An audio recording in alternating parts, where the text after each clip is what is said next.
What's up, guys? Welcome to The Fiction Wizard. We've got something special today. Sorting Hat detected 91 memory charms on Harry and broadcast Dumbledore's crimes to entire Wizengamot. Don't forget to like and subscribe. Let's dive in.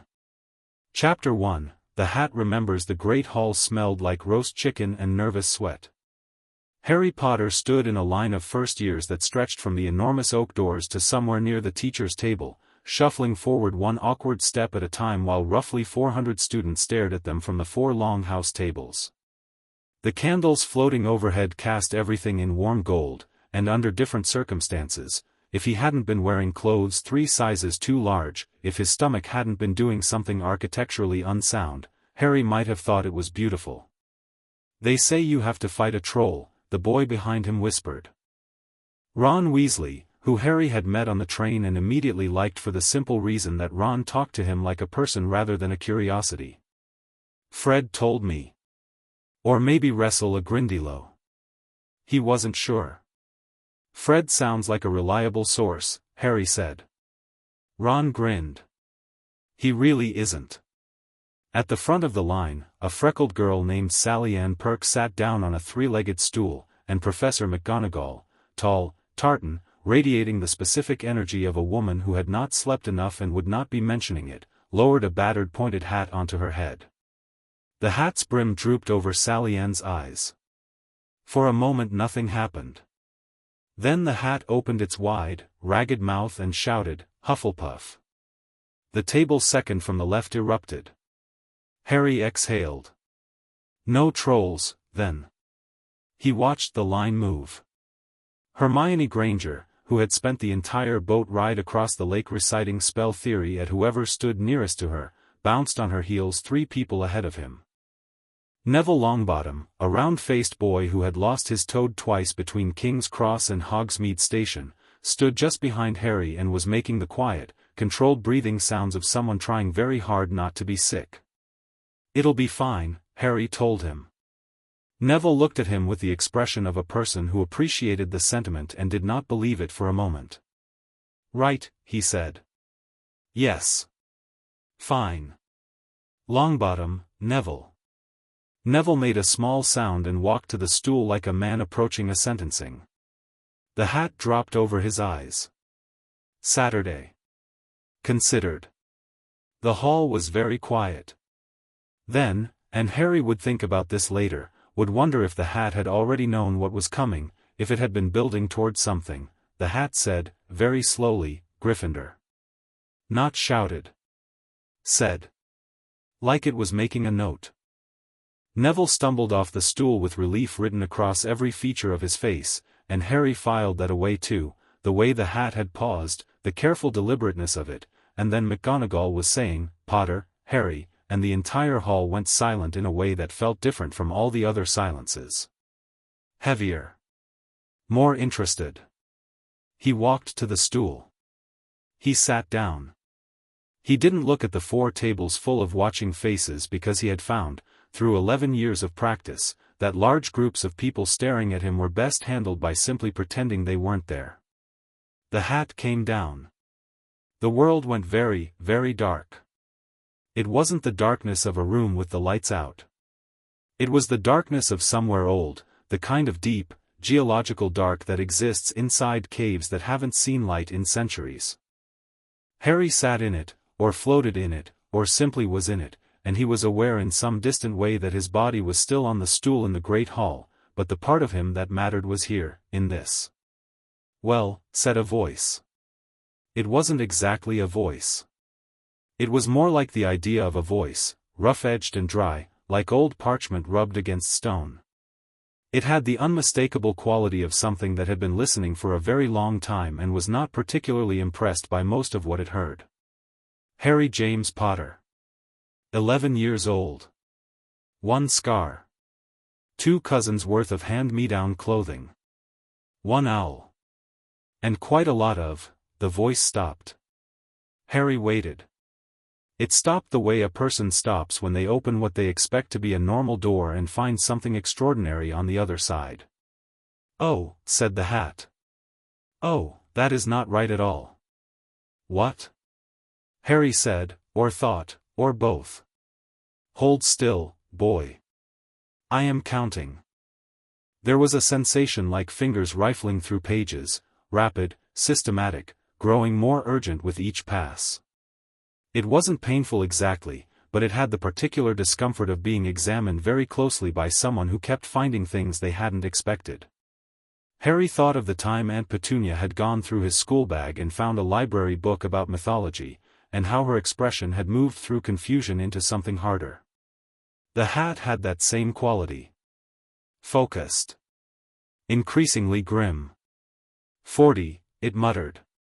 53. 67. What are you counting? Harry asked. Memory charms, the hat said, and its voice had changed. Something ancient had come into it, like bedrock shifting. Memory charms placed on a child's mind with exceptional precision and, I suspect, exceptional arrogance. 81. 88. Harry felt something cold move through the darkness around him. 91, the hat said. 91 memory charms, Harry Potter, and the oldest of them was placed when you were not yet 2 years old. The darkness pulsed.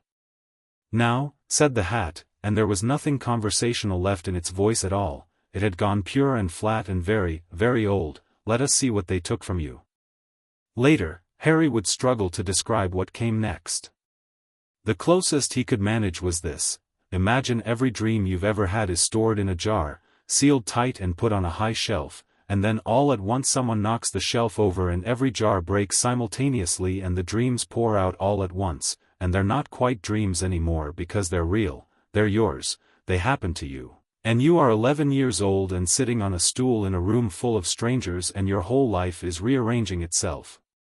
He saw his mother's face. Not a photograph. Not a guess. Her actual face, brown eyes warm and laughing, hair that curled at the ends, saying something he couldn't quite hear over the rushing noise of all the other memories coming back at once. He saw his father throwing him in the air in a back garden full of sunlight. He saw a different house, not Privet Drive, a home, walls lined with books and odd brass instruments that spun and clicked, a fireplace with green flames and a mantelpiece crowded with photographs that waved. He saw a man with a long white beard leaning over him in a darkened room, wand raised, expression focused and precise, and what Harry felt in that memory was recognition, not fear, because this man had been here before, had done this before, and Harry was very small and couldn't understand why the world kept going soft and distant every time this particular man came to visit. He saw an owl being gently intercepted, a letter not delivered.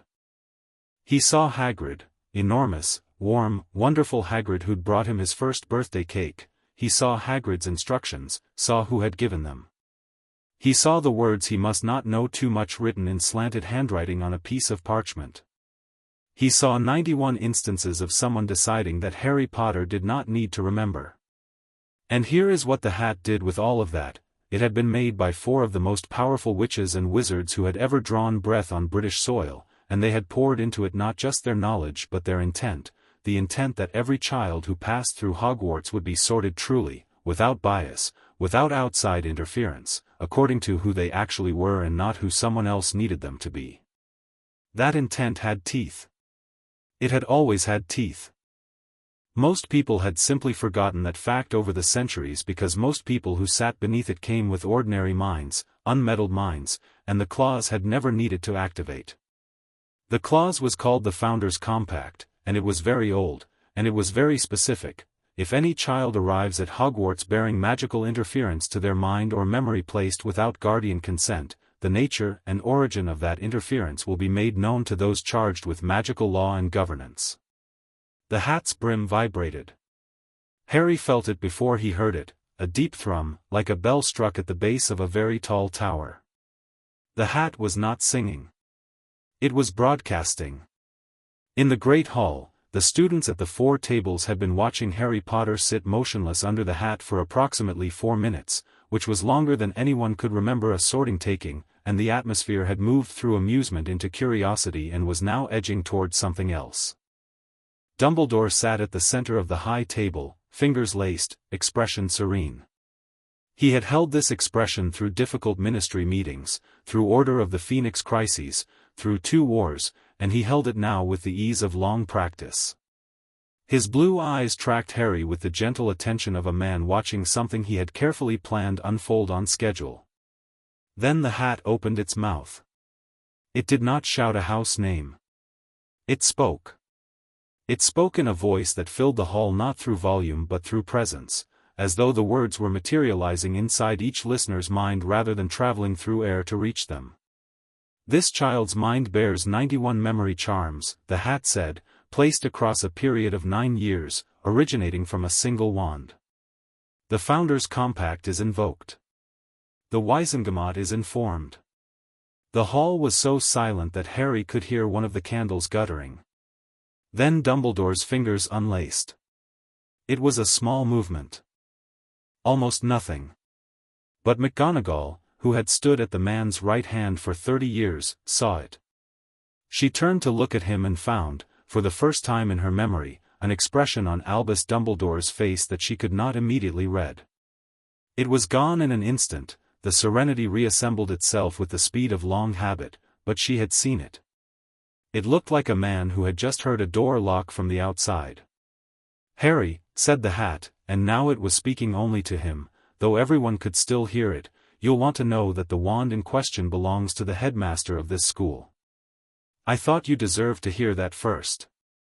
The great hall erupted. It erupted in the way that only a room full of magical people can erupt. There were sparks, there were chairs scraping, there were at least 3 students in the back of the Slytherin table who stood up simply because the people around them were standing up and no one wanted to be the only person sitting down. The Hufflepuff table descended into urgent, simultaneous whispered argument. At the Gryffindor table, Percy Weasley looked as though he had personally been insulted by an act of God.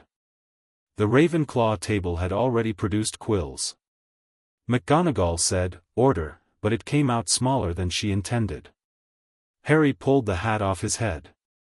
He did it the way you do things when the world has just reshuffled itself and your body is still operating on automatic, calm hands, steady movement.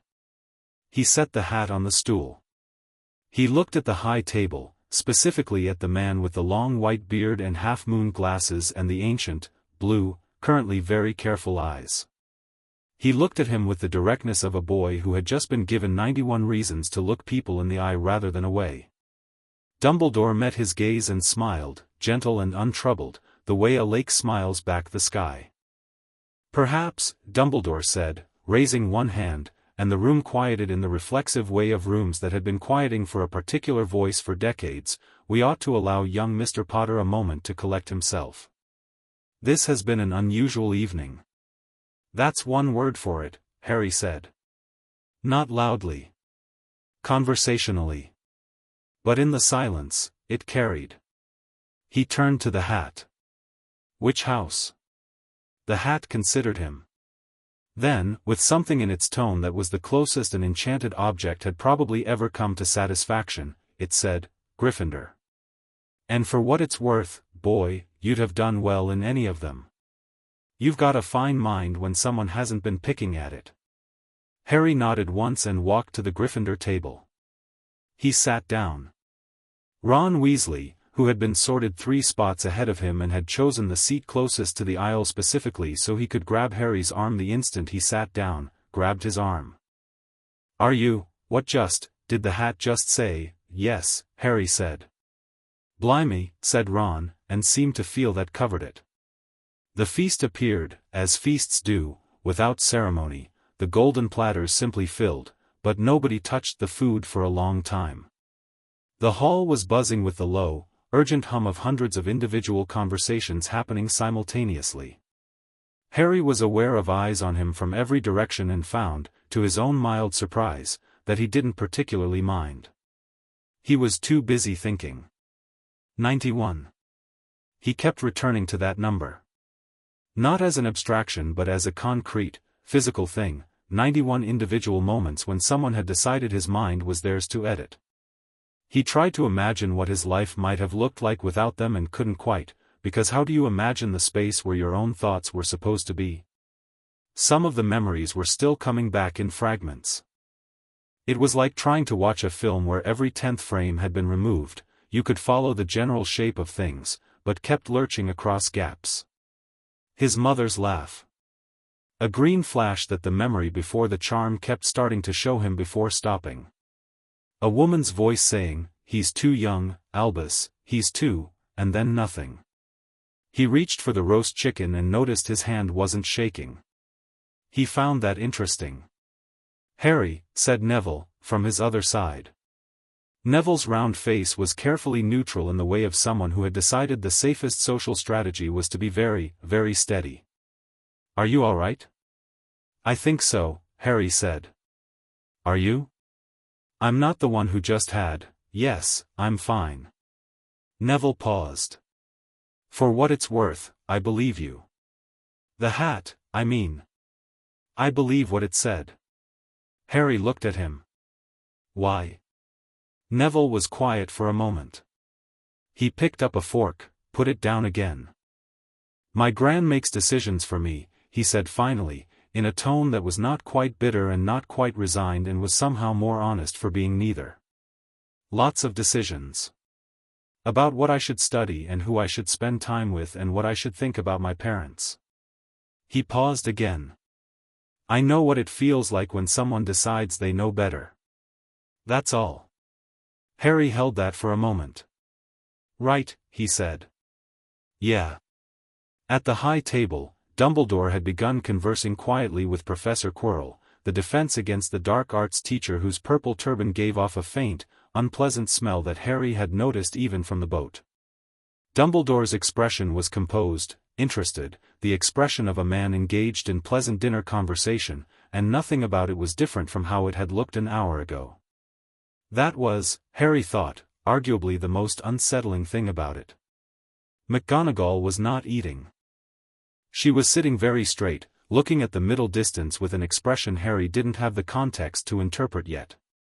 He'd learn to read it, eventually, the particular set of her jaw that meant she was constructing a framework around something that didn't fit her understanding of the world, and the construction was not going well. Across the hall, a blond boy at the Slytherin table caught Harry's eye.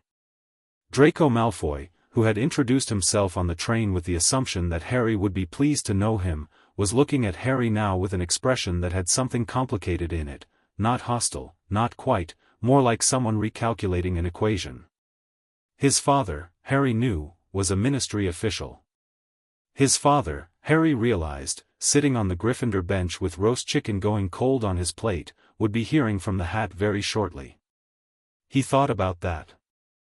He thought about what hearing from the hat actually meant. The Founders' Compact, the hat had said. The Wizengamot is informed. He tried to imagine a room full of witches and wizards in plum-colored robes and thought of things Dudley had said about courtrooms, about judges, about what happened when someone got found out. Then he thought about the word origin, the hat had said single wand, and thought about the man sitting at the high table with the half-moon glasses and the serene blue eyes. He ate his chicken. He was going to need his strength. Dumbledore's office was the most extraordinary room Harry had never been in. He was led there, politely, carefully, by McGonagall, who had appeared at his elbow as the feast ended with a hand on his shoulder and the words, "Headmaster would like a word, Mr. Potter, if you don't mind," delivered in a tone that was simultaneously firm and apologetic in a way Harry found interesting, up a revolving staircase that emerged through a stone gargoyle, and into a circular room lined with portraits of sleeping former headmasters, cases of strange instruments, and shelves of books that Harry found himself cataloging automatically and then stopped, because the book cataloging instinct was new, was fresh, was something that had apparently been waiting. Behind door number 47 or 62 or wherever along the chain of charms it had been stored. Dumbledore was already there, seated behind a large desk, Fawkes the Phoenix glowing on his perch in the corner with the quiet authority of something that had witnessed a great deal. He gestured at the chair across from him with the unhurried grace of a man very much at home. Harry sat. "Remarkable evening," Dumbledore said. "Yeah," Harry said. The grandfather clock in the corner ticked. Fawkes shifted on his perch. "I imagine," Dumbledore said, lacing his fingers again with the gentle precision of a gesture he had made 10,000 times, "that you have questions." 91 of them, Harry said pleasantly. Something moved behind those blue eyes. Not quite amusement. Not quite respect. Something that was evaluating and trying not to show it. "A fair number," Dumbledore agreed. "I wonder if I might explain." "Before you do," Harry said, "I want to know something." The hat said the charms came from one wand. It said you. Is that true? Dumbledore was quiet for a moment that lasted precisely long enough. "The situation," he said carefully, "is considerably more nuanced than, is it true?" The portraits on the walls stirred. Several of the sleeping former headmasters opened painted eyes. Fawkes made a low, soft sound. "Some of the charms," Dumbledore said, "were placed by me." "Yes." Harry nodded. He had known, from the moment the hat said it, that this was the answer.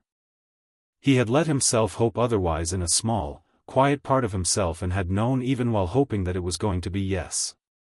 He filed the confirmation away with the same careful steadiness he'd been practicing all evening. "Why?" Dumbledore leaned forward slightly, and now his expression had changed. The serenity was still there, but something had come through it, something that was, unless Harry was badly misreading it, genuine. "A wait." "Because I believed," Dumbledore said, and his voice had changed too, something real coming into it like light through a crack, "that there were things you were not ready to know. That there were things which, if you knew them, would change you in ways that would cost you, cost all of us, everything." "So you decided," Harry said. "Yes. For me. Yes. When I was 2. A very long pause. "Yes." Harry looked at him. He was 11 years old, and he had been on the train that morning not knowing any of this existed, and he was sitting in a room made of accumulated power and centuries of careful authority, and the most powerful wizard in Britain had just told him, as gently as possible, that the architecture of his entire childhood had been a deliberate construction. He looked at Dumbledore and felt, with a clarity that surprised him, that he wasn't afraid. He was furious, yes, in a way that was still finding its shape, but not afraid. "You'll be wanting to explain yourself to the Wizengamot," Harry said. "I expect so," Dumbledore said. "Though I hope, before then, that you and I might." "I'm going to bed," Harry said. He stood up. "Professor. Thank you for explaining what you did. I mean that, I'd rather know." He paused at the door, one hand on the ancient brass handle. "I'll have more questions tomorrow. I'd appreciate honest answers." He opened the door and walked out onto the revolving staircase. Below him, the gargoyle closed over the entrance. Above him, through the single circular window on the landing, the Scottish sky had gone full dark, star-scattered and clean. He stood there for a moment. His mother's face came back to him, the fragment, the warm-eyed laughing fragment, the one that felt most real, and he let himself have it for a moment in the dark. Then he went down the stairs to find the Gryffindor common room. Hermione Granger was waiting in the corridor at the bottom of the stairs. She was standing very straight, arms crossed, the expression on her face the precise look of someone who has spent the last 45 minutes deciding exactly what to say and is now not entirely sure any of it is right. Her hair, which had survived the sorting in a state of aggressive volume, gave her an involuntary air of urgency. "I looked it up," she said. Harry stopped. "What?" "The Founders' Compact. While everyone was eating and talking about you, I went to the library. The door was unlocked and I thought it would be." She uncrossed her arms and held up a small, obviously hastily transcribed piece of parchment covered in her angular handwriting. "It's real. It dates to 990 AD. Godric Gryffindor proposed it after a student arrived at the school bearing a compulsion curse placed by her parents. The original compact was narrower, it covered compulsion charms, but Helga Hufflepuff argued for expansion to cover any magical alteration of a student's mind without their informed consent, and the other three agreed. It's never been invoked. Not once in 1,000 years. She stopped. She looked at him. Are you all right? She asked, in a completely different voice. The recitation had run out and underneath it was just a girl asking a real question. People keep asking me that, Harry said. That's because something terrible happened to you and everyone knows it and nobody's sure what to do. Yeah, Harry said. That's probably right. They walked to the common room together, the fat lady swinging open after Hermione provided the password, Caput Draconis, given to her by Percy Weasley, who had given it while simultaneously trying to establish that he personally had nothing to do with any of this, and Harry climbed through the portrait hole and stood in the warm gold red of the Gryffindor common room and thought, 91. And, my mother's laugh. And, he said he believed it was necessary. Ron was in the corner playing Exploding Snap against himself with tremendous focus. He looked up when they came in. You all right? He said. Harry almost smiled. Everyone, he said, really needs to find a new opening question. Well, you can't blame us, Ron said reasonably. Nobody knows what to say when someone just found out the headmaster's been. He seemed to recall there were younger students within earshot and dropped his voice to a loud whisper, been at it with the memory stuff. Obliviation, Hermione said. The charm is called, I know what it's called, Hermione. Right. Sorry. I'm nervous. Why are you nervous? Ron asked. It didn't happen to you. Because something important is happening and I want to be useful and I don't know how yet, Hermione said, with the specific directness of someone who had decided there was nothing to be gained from pretending otherwise. Ron looked at her for a moment with an expression that was trying to be skeptical and was not quite making it. Fair enough, he said. Harry sat down in one of the armchairs nearest the fire. The flames were high and the room was warm and outside the windows the Scottish stars were out in force. Below him, he knew, in the dungeons, Draco Malfoy would be in the Slytherin common room with its underwater light and its cold stone, and would be having his own version of this conversation about fathers and ministry positions and what happens when an inconvenient ancient enchantment wakes up after 1,000 years.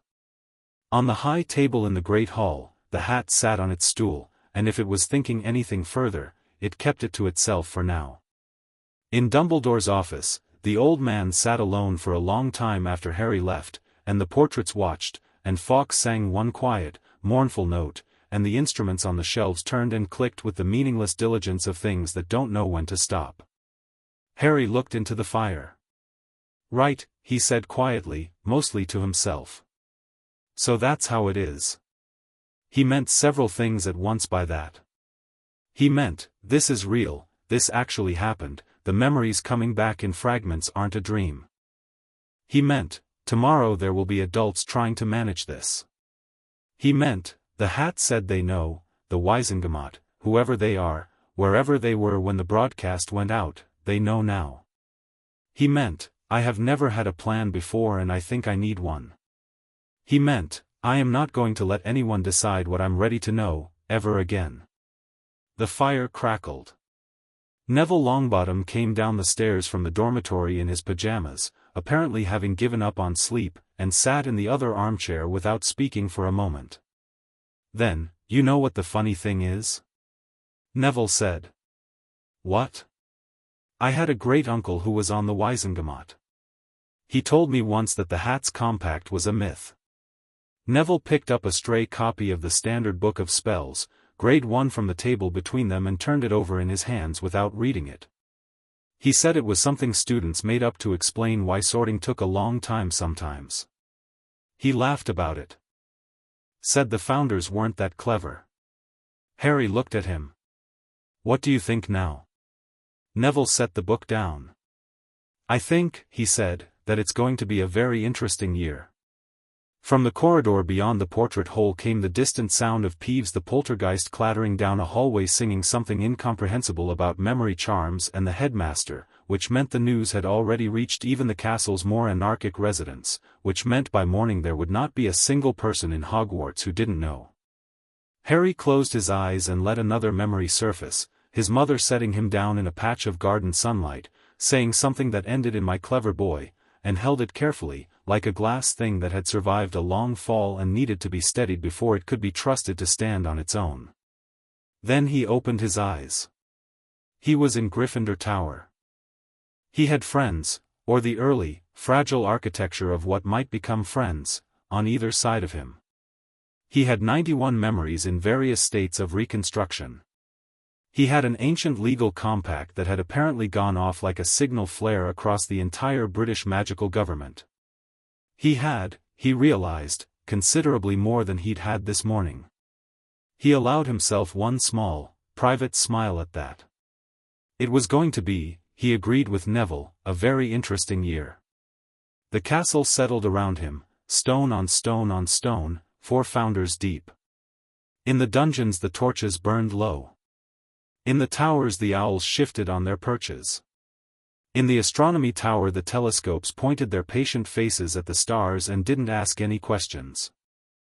And on the 3rd floor, in a locked corridor that Dumbledore had specifically told the first years to stay out of, something that had nothing to do with memory charms or founders' compacts shifted in the dark and breathed, and waited, entirely unaware that the 11-year-old boy it had been placed there to eventually test was sitting in a firelit common room right now and was not, in any of the ways Dumbledore had planned for, the boy he was supposed to be. That, too, would matter. But not yet. Tonight, it was enough that the hat had spoken. Tonight, the memory of Lily Potter laughing in a sun-bright garden was free, and it was his, and no one would be taking it back. Chapter 2, The Weight of 91. Harry woke at 5 in the morning to the sound of someone knocking on the dormitory door with the specific rhythm of official business. Not the hesitant knock of a student, not the sharp rap of a prefect. This was the knock of someone who had knocked on a great many doors in a professional capacity and had developed a style that communicated, without any words at all, that the door was going to open one way or another. He was the only one who stirred. Ron, in the next bed, had buried himself so completely under his duvet that only a tuft of red hair was visible. Neville was breathing in the deep, untroubled rhythm of someone who had fallen asleep mid-worry and been claimed by exhaustion before the worry could finish. The other 2 boys, Seamus Finnegan and Dean Thomas, who had both watched the sorting with wide eyes and gone to bed asking no questions, which Harry respected, hadn't moved. Harry got up, pulled on his glasses, and opened the door. McGonagall stood in the corridor in full teaching robes, and she had not slept. He could tell because the lines around her eyes were deeper than they'd been at the feast and her tartan collar was sitting a quarter-inch off true, which for a woman who wore precision like a second skin meant something had kept her up all night. "Mr. Potter," she said quietly. "Please get dressed. You have visitors." At 5 in the morning? They arrived at 2. She paused. They've been waiting very patiently. They were in a sitting room Harry hadn't known existed, accessed through a portrait of a sleeping shepherd on the 2nd floor that swung open when McGonagall said something in Latin. The room was small and sensibly furnished, 2 sofas, a writing desk, a fireplace that had been fed recently enough that it was putting out real heat. On one sofa sat a broad-shouldered woman of about 60 with close-cropped gray hair and reading glasses pushed up onto her forehead, a stack of parchment on her knee and a quick-quotes quill resting behind her ear that she apparently wasn't using. Next to her sat a younger wizard, dark-skinned, precise-looking, with a ministry badge on his lapel that caught the firelight. Across from them, in the armchair nearest the fire, sat a man Harry didn't recognize, older, heavy-set, with the battered look of someone who spent most of his time somewhere other than offices. He had a Wizengamot badge, plum-colored, pinned to his robes in the slightly crooked way of someone who had put it on in a hurry. The broad-shouldered woman stood when Harry came in. She was taller than he'd expected and she moved with the economy of someone who didn't waste motion. "Harry Potter," she said. Not a question. Her eyes were doing the same thing McGonagall's had done last night, taking him in with the specific attention of someone who had been carrying an image of him built from other people's descriptions and was now making rapid adjustments. "I'm Amelia Bones, head of the Department of Magical Law Enforcement." She extended a hand and shook his with brisk firmness. This is my deputy, Augustus Proudfoot, and this is Tiberius Ogden, senior member of the Wizengamot. Please sit down. Harry sat. McGonagall remained standing near the door. You've had a night, Amelia Bones said. Little bit, Harry said. Something in her expression, not quite a smile, more the shadow of one, like a smile happening in an adjacent room, came and went. I'll be direct with you, Mr. Potter, because I think you deserve directness and because I haven't got time to be anything else. At 11:47 last night, every sitting member of the Wizengamot received a magical communication through the Founders' Compact. 93 members. Are you aware of what they received? The hat said the Wizengamot would be informed, Harry said. Informed. Ogden, the heavy-set man, spoke for the first time. His voice was a low rumble, like distant thunder finding its register. That's one word for it. What we received, Mr. Potter, was not a summary. It was a direct transmission. Memory fragments. Emotional impressions. It was enough to know. He stopped. His jaw was tight. I have grandchildren. I want you to know that. Tiberius, Amelia said, not unkindly. I'm making a point, Amelia. Your point has been made. She turned back to Harry. We are here because the compact, once invoked, requires a response within 24 hours. Specifically, it requires that the Wizengamot open a formal inquiry into the magical interference described. The law is unambiguous on this point. She tapped the parchment on her knee. We are also here because you are 11 years old and someone should have asked you, before any of this moved forward, whether you are all right. Harry looked at her. Everyone keeps asking me that, he said. I imagine they do. Her eyes held his steadily. I'm not asking it as a pleasantry. I'm asking because the inquiry will require your participation and I need to know whether you are capable of participating, and I also need to know, separately from the legal question, whether there is anything you need right now that is not being provided. The directness of it was like cold water. He'd been braced for careful circumlocution, for the management-style conversation adults had with children when something complicated had happened and they needed the child to be cooperative. This was different. She was talking to him like he was a witness. I'm fine, he said. Then, because she'd asked directly, some memories are still coming back. In pieces. I don't know yet how much I've recovered or how much is still, I don't know. Bones nodded, writing something on her parchment with a neat, quick hand. We'll need a mind healer to assess the current state of the charms. The ones that remain and the ones that have partially dissolved since the hat triggered them. Is that something you would consent to? Yes, Harry said, without hesitation. Proudfoot, who had been silent, spoke up. There's a protocol question, ma'am. He addressed Bones but his eyes were on Harry in a way that was professional rather than intrusive. The charms that have dissolved, those memories are live now. They may be admissible without extraction. The ones still in place are a different matter. I know the distinction, Augustus. She looked back at Harry. Mr. Potter, I want to be very clear with you. The inquiry we're opening is into a criminal matter.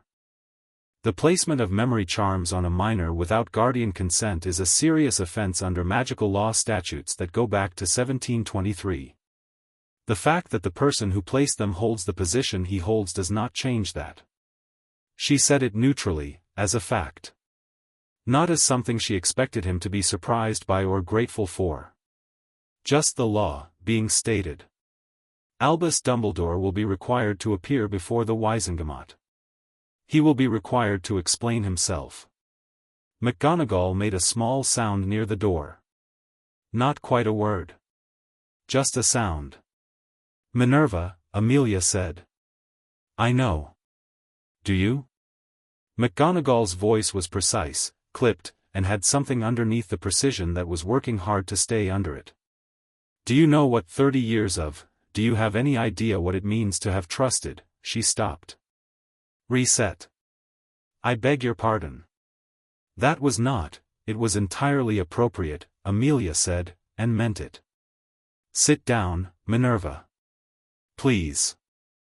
McGonagall sat, which was itself remarkable, and Harry looked at her for the first time as a full person rather than as an authority figure, and saw that she was furious and grieving in the particular way of someone who has just discovered that a cornerstone of their life was placed by someone who didn't tell them. He understood that feeling. He was living it. Can I ask something? Harry said. Yes, Bones said. The hat, when it broadcast. What exactly did the Wizengamot receive?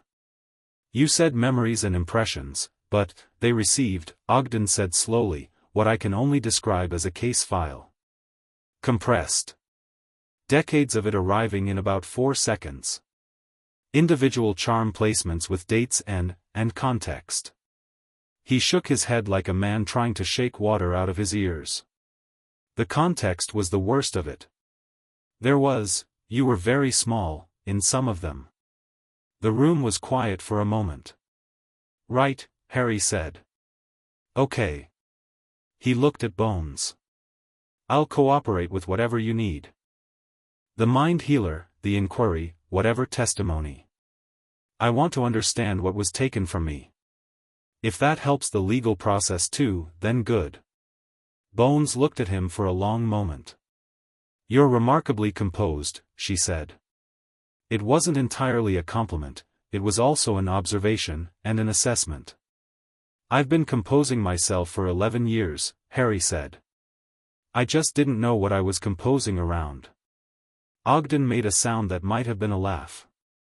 Bones wrote something else on her parchment. The mind healer will arrive this afternoon, she said. A woman named Andromeda Tonks. She's exceptional and she has a great deal of practice with charm removal on young patients. She will work at your pace. She stood, and Proudfoot stood with her. One more thing, Mr. Potter. For the duration of the inquiry, I am assigning a legal guardian, not a replacement for any existing family arrangement, but a formal advocate for your interests in the Wizengamot proceedings. Someone whose job it is to make sure your rights are represented. She paused. I'll be doing it myself. Harry blinked. Isn't that, don't you have a department to run? I do, she said dryly. I also have a nephew who's a student at this school, and I am not in the habit of letting things slide because they're inconvenient. She gathered her parchment. Get some breakfast, Mr. Potter. Class starts at 9. Normal schedule, we're not disrupting your education on top of everything else. She swept out. Proudfoot followed. Ogden paused at the door, his big frame filling it. Your parents, he said gruffly, not quite meeting Harry's eye. James and Lily. Good people. Both of them. I want you to know that someone in that room last night remembered that. Then he was gone, and the door closed, and Harry was left with McGonagall and the fire. She was looking at the flames. Her hands, folded in her lap, had gone still in a way that suggested deliberate effort. Professor, Harry said carefully. I did not know, she said. It came out flat. Not defensive, declarative. She was establishing a fact. I want you to understand that. I was asked to watch over you, to note your progress, to report back. I thought I was simply being thorough in Dumbledore's interest. I visited the Dursleys once. Once, in 10 years. He told me the situation was appropriate. I believed him. The flat tone fractured very slightly. I should have visited more. You weren't in charge of it, Harry said. No. But I was complicit in the arrangement simply by accepting it without. She stopped. Started again. It is not your job to make me feel better about my failures of observation, Mr. Potter. I know, Harry said. I'm not trying to. I'm just saying, there's a difference between doing something and not knowing something was being done. She looked at him then, really looked, and he could see her revising something about him in real time. She had expected, he wasn't sure what. Perhaps a more frightened child. Perhaps someone who needed to be carefully guided. Yes, she said. There is a difference. You are correct. She rose. Breakfast is at 7. I will escort you to the Great Hall myself. She paused, and something crossed her face that was closer to warmth than anything she'd shown yet. For what it's worth, Mr. Potter, the hat was right. You have a fine mind. I look forward to seeing what you do with it when it's entirely your own. She walked out, spine perfectly straight, and Harry had the clear impression that the moment the door closed she would allow herself 30 seconds of something she wouldn't allow herself in front of him. He looked at the fire. He thought, 91. He thought, my mother's name was Lily. He thought, today I go to class. The Great Hall at breakfast was a specific kind of chaos, the contained, murmuring kind where everyone is talking urgently but doing so quietly enough to maintain plausible deniability about the fact that they're talking about the same thing. Harry walked in at 7 with Ron at his left and Hermione at his right. She had intercepted them at the portrait hole with a stack of notes and an expression that said she had been up since 4, and the noise dipped and then recovered as people remembered that staring was rude and did it anyway. Don't make eye contact with the Slytherin table, Ron advised, in the tone of a general giving field intelligence. Malfoy's been telling everyone his father's going to have the inquiry thrown out before it starts. His father's on the Wizengamot, Hermione said. He might not be wrong. He's definitely wrong, Harry said mildly, and helped himself to toast. Ron looked at him. You seem very confident about that. Amelia Bones is running it personally. He spread marmalade with the focused attention of someone who needed to do something with their hands. She doesn't seem like someone who lets things get thrown out. She's a legend, Ron said immediately. Dad says she's the only person at the ministry that you know who, that Voldemort, he said it with the wince of someone expecting a thunderclap, never bothered trying to buy or threaten. Not because he couldn't. Because he apparently decided she wasn't worth the effort it would take. He paused. Dad thought that was the best possible compliment you could give someone. It really is, Harry agreed. Hermione had unrolled her notes. I've been researching precedent for Wizengamot inquiries under the Founders' Compact. There isn't much because it's never been invoked before, but there are 3 cases from the 1400s that cover the original narrower version of the compact, compulsion charms, and in all 3 cases the person who placed the charms was removed from their position. She looked up. All 3 cases. Even when it was a headmaster? Harry asked. There was a case in 1423 involving a school governor. Close enough. She paused. Harry, the charms that are still in place, are they, can you feel them? Harry considered this. Not exactly. It's more like, you know when you walk into a room and you can tell someone's just been in it, even though they're gone. Their presence is still there. It's like that. Gaps that are shaped like memories. Ron stared at him. That's horrifying. It's a bit horrible, yes, Harry agreed cheerfully, because being cheerful about horrible things was sometimes the only available response to them. Down the hall, at the Slytherin table, Draco Malfoy was watching him. Harry caught his eye deliberately this time and held it for a moment, not a challenge, just an acknowledgement, and saw Malfoy look away first. His color was off, Harry noticed. He'd been pale at the sorting too. Something was running under all that practiced Malfoy composure and it wasn't comfortable. Harry filed that away and went back to his toast. The first class of the day was Transfiguration, which turned out to be McGonagall's class, which the students had apparently not realized until they walked in and found their deputy headmistress standing at the front of the room next to a desk with a cat sitting on it and then realized the cat was her.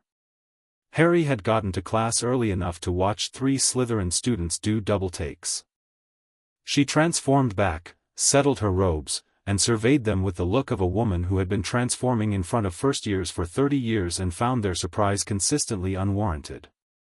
Transfiguration is some of the most complex and dangerous magic taught at Hogwarts, she said. Anyone who messes around in my class will leave and not return. Harry took notes. This was the other thing that had changed, the note-taking instinct, the focus, the particular pleasure of learning something that nobody had decided in advance he shouldn't know. It kept catching him off guard. He'd write down a definition and feel the small glow of it, of his mind reaching for information and not finding a wall where the reach should have led. They were assigned to turn a match into a needle. Simple. Controlled.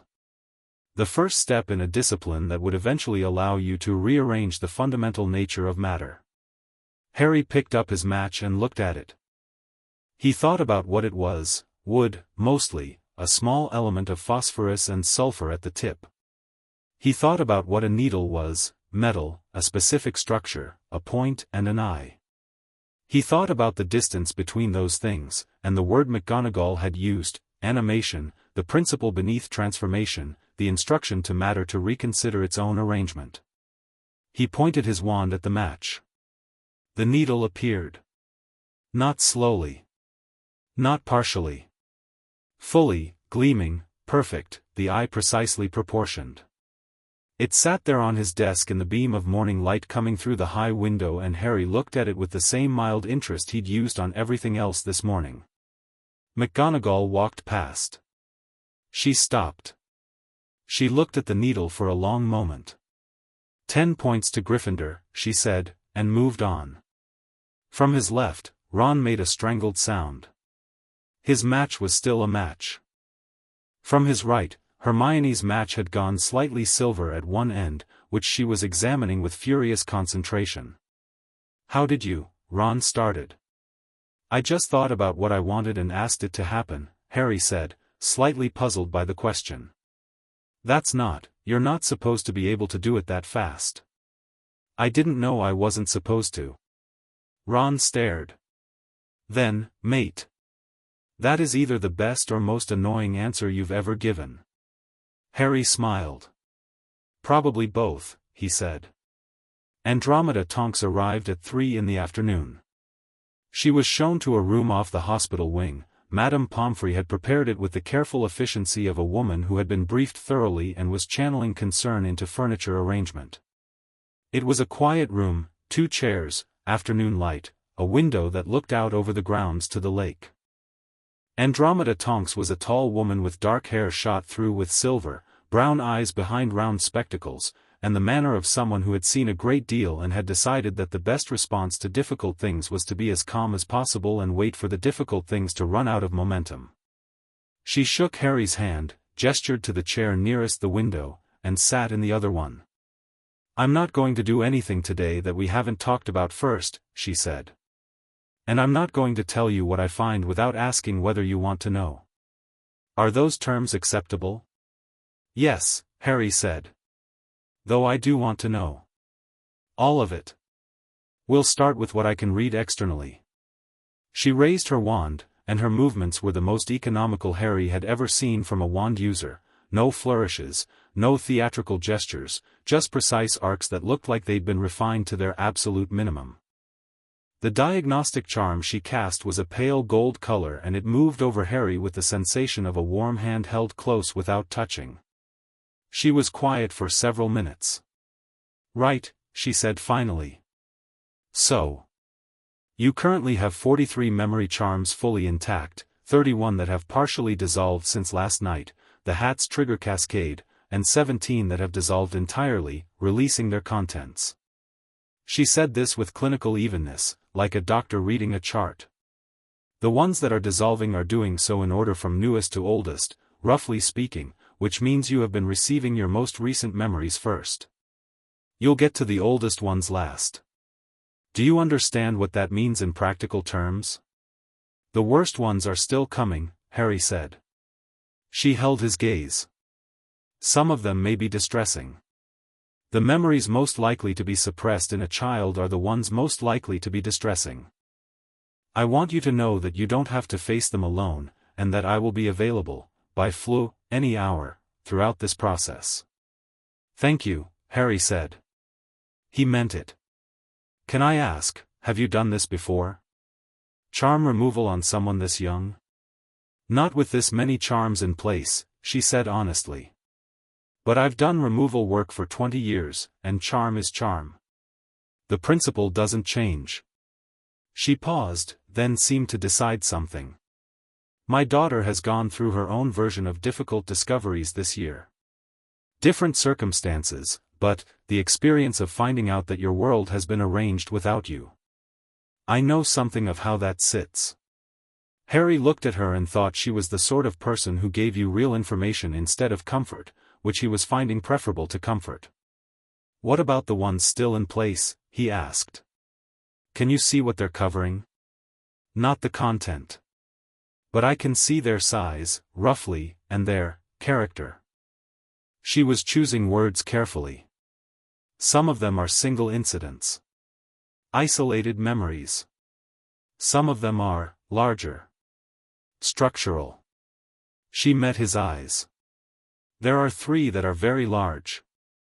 The largest is the one placed when you were not yet 2. Whatever is in there is significant. Harry was quiet for a moment. The night my parents died. Probably, she said. Yes. He looked out the window at the lake. In the late afternoon light it was dark and still and vast, and a giant squid, he'd been told about the giant squid, was sending up a single lazy tentacle from somewhere near the middle. I want it removed, Harry said. When it's time. When we get there. I want to know what I saw. We'll do it properly, she said. Carefully. Together. She made a note. For now, let the natural dissolution continue. The memories your mind releases on its own are yours to process first. Come to me when things get difficult. She stood. He stood. One more thing, she said at the door.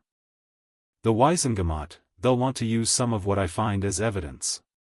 The dates and signatures of the charms are traceable to the wand that cast them, and that trace is admissible. She paused. I want to be transparent. That evidence will be very damaging to Albus Dumbledore. I want you to know it's coming before it's used. I know, Harry said. Use it. She nodded once, approved of him in some way he could feel without it being stated, and left. Defense against the dark arts was a disaster. Professor Quirrell, purple turban and all, stood at the front of the room and stuttered his way through a lesson on the theory of counterjinxes that managed to be simultaneously incomprehensible and extremely dull. The room smelled of garlic and something else, something underneath the garlic, something Harry couldn't identify but kept finding himself aware of in a way that registered more as instinct than sense. Like the feeling of a word on the tip of your tongue, but less pleasant. He took notes anyway. He noted everything he noticed about Quirrell. The way the man's eyes slid away from direct eye contact, the way he touched his turban twice during the class with a habitual gesture that suggested discomfort, the way he didn't answer a question Hermione asked about curse classification with the vague embarrassment of someone who didn't know the answer rather than the vague embarrassment of someone who did. After class, walking back through the corridor, Ron fell into step beside him. Quirrell's useless, Ron said. Fred and George said last year he was all right before, he went off somewhere over the summer, came back different. He shrugged. George says he smells like a pub toilet that's been fumigated with flowers. There's something off about him, Harry said. Yeah, the stutterings knew apparently. And the turban. Ron looked sideways at him. You were staring at him all lesson. I was thinking. About Quirrell? About what's underneath the turban. Ron blinked. It's his head? I think so too, Harry said. I just want to know what else. Ron looked at him for a moment, processing. You know, for someone who only found out about magic yesterday, you notice things. I've been noticing things my whole life, Harry said. I just didn't have a framework for most of them. He thought about Quirrell for the rest of the walk back to the common room and told himself to pay attention to that prickling instinct, the one that said underneath the garlic, underneath the stutter, something old and wrong is sitting in that room teaching children. He didn't know what it was yet. He knew he'd find out. But there were things in the more immediate future that needed attention first. Dumbledore's office, 7 in the evening. Harry hadn't been summoned. He knocked. "Come in," said the familiar voice, and the gargoyle moved. Dumbledore was at his desk with a cup of tea and a stack of parchment that he set aside with the unhurried air of someone who had known this visit was coming. The room was full of evening light, warm and amber. Fawkes made a low sound of greeting from his perch, and Harry found, to his own interest, that he wasn't hostile to the Phoenix. The Phoenix had done nothing wrong. He sat in the chair without being invited to sit. Dumbledore raised an eyebrow in mild acknowledgement. "Harry," he said. "I've been to see Andromeda Tonks," Harry said. 43 charms still active. 31 dissolving. She says some of them are large." "Yes," Dumbledore said. "I expect they would be." "I want you to tell me," Harry said, "before the Wizengamot does, before the inquiry does, what each one covered. Not the legal version. Your version." "Why?" Dumbledore was quiet for a moment. Then he leaned back, folded his hands, and looked at Harry with the full weight of his attention, and Harry had the experience, unexpected, of being looked at by someone who was genuinely, completely brilliant and also genuinely, completely dangerous, and the combination of those things was a specific feeling that he stored carefully. "The first charm," Dumbledore said, "was placed when you were 14 months old. Not on the night of your parents' deaths, 1 week after.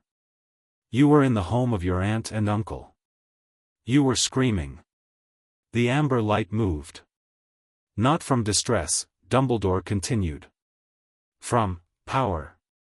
Raw magical expression in an infant whose parents had just died is not uncommon, but yours was significant. You were setting things alight. Unintentionally. You didn't know.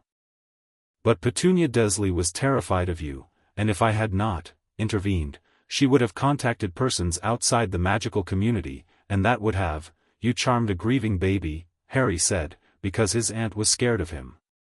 I simplified. "Was that the reason? The primary reason?" Dumbledore paused. "It was the initial reason. The subsequent charms were placed for other reasons." "Tell me about those." He told him. It took 2 hours.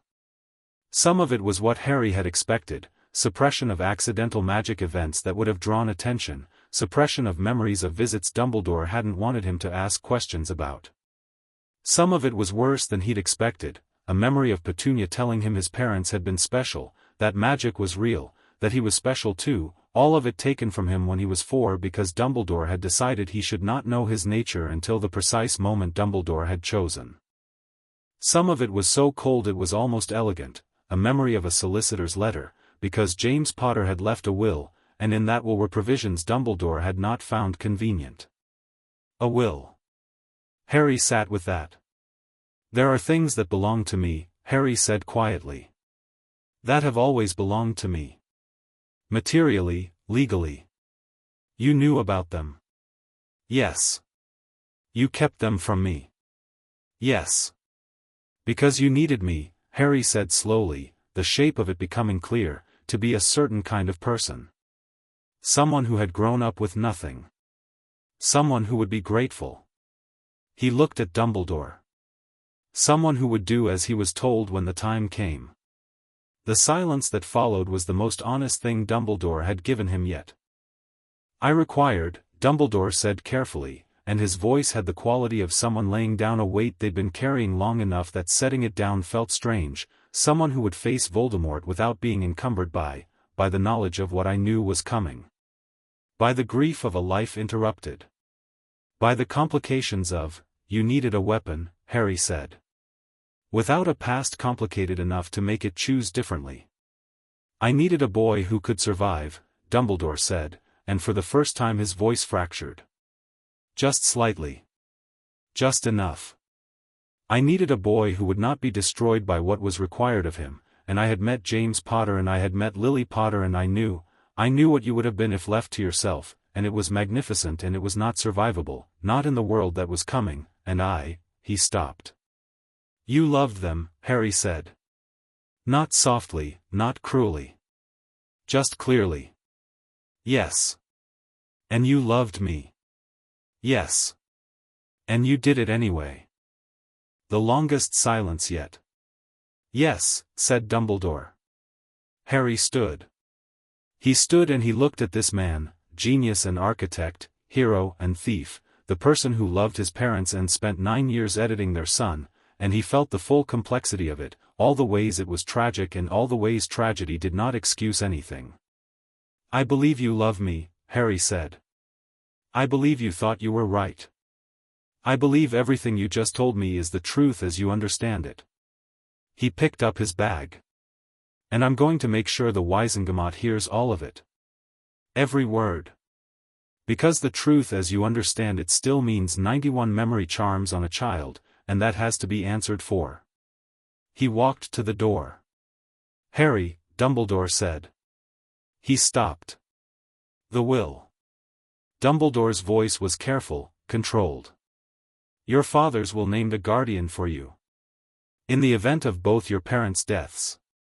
I think you should know before the inquiry that I did not follow those instructions. Harry turned around. Who did he name? Dumbledore looked at his desk. Sirius Black. The name landed in the room like a stone in the lake, sending circles Harry didn't yet have the information to follow. But he would. He filed it away with everything else. Is he alive? Harry asked. A pause that was its own answer. He is in Azkaban, Dumbledore said. For crimes he may or may not have committed. That is a matter the inquiry may also need to examine. Harry looked at him for a long, still moment. Right, he said. Add it to the list. He walked out, and this time the revolving staircase took him down, and the gargoyle closed, and he stood in the corridor outside and pressed his back against the cool stone wall and breathed, once, twice, 3 times, through the weight of Sirius Black, crimes he may or may not have committed, should have been your guardian, and through the picture of himself at 14 months old, the cottage burning, his parents gone, screaming with grief and power in a stranger's house while a very old man raised a very precise wand, he breathed through it. He was not going to cry in the corridor outside the headmaster's office. He would cry later, perhaps, in the private dark, where it was appropriate and earned. Right now he had somewhere to be. He found Ron and Hermione in the common room exactly where he'd left them, surrounded by the notes Hermione had been taking since that morning, Ron's 3rd or 4th exploding snap hand spread on the table, both of them looking up when Harry came through the portrait hole. Well? Hermione said. I need both of you to listen, Harry said, sitting down. And I need Hermione to write some of it down. And Ron, he looked at him, do you know what an unexecuted will is? Sort of. Dad's mentioned it. Legal thing. Your dad works at the ministry. In the misuse of Muggle artifacts office, yeah. Does he know anyone in magical law? Anyone who could, anyone Amelia Bones would listen to? Ron blinked. He knows Bones from the department meetings. They've talked. She respects him, I think. He paused. What's going on? There's a man in Azkaban, Harry said, who was supposed to be my godfather, who was put there without a trial, and whose innocence or guilt may be connected to everything else we've found out in the last 24 hours. He leaned forward. I want to know everything that happened the night my parents died. Everything. Not the version I was allowed to have. The real one. And your dad might know someone who can help us access records. Ron stared at him. You're serious, he said. His name is Sirius, actually, Harry said, and it came out stranger than he intended, half laugh, half something else entirely, and Hermione made a small choking sound that might have been a laugh or a sob or both. Harry, Ron said, it's been 1 day. I know, Harry said. That's why we need to move fast. The fire popped. Outside, the Scottish night had come down full and starless, clouds across the sky. Hermione uncapped her quill. Ron put down his exploding snap hand. In his mind, like a developing photograph held under warm light, another memory surfaced, a man with dark hair and gray eyes, throwing him in the air in a cottage garden while Lily Potter laughed from the doorway, and Harry held it, and thought, I'm going to find you, and thought, first things first, and thought, 91, but counting down. Chapter 3, What the Mirror Knew. The memory arrived at 3 in the morning like an uninvited guest who knew where the spare key was hidden. Harry was asleep, properly asleep, the first real sleep he'd managed since the sorting, and then he wasn't, sitting upright in the dark dormitory with his heart going fast and the fragments of something assembling themselves behind his eyes with the insistence of things that had been waiting a long time to be seen. He sat on the edge of his bed and let it come. He was 4 years old, sitting at the bottom of the Dursley stairs, and Petunia was on the telephone. He knew the word telephone because Dudley had one in his room that Harry wasn't allowed to touch, but this was the one in the hallway, the black one on the little table, and Petunia's voice was low and careful the way it got when she was saying things she didn't want anyone to hear. He had crept to the top of the stairs to listen because creeping and listening was a survival skill he'd already developed by 4, and he could just make out the words. He's been asking again, Vernon. About the photograph. A pause. The one of her. Of Lily.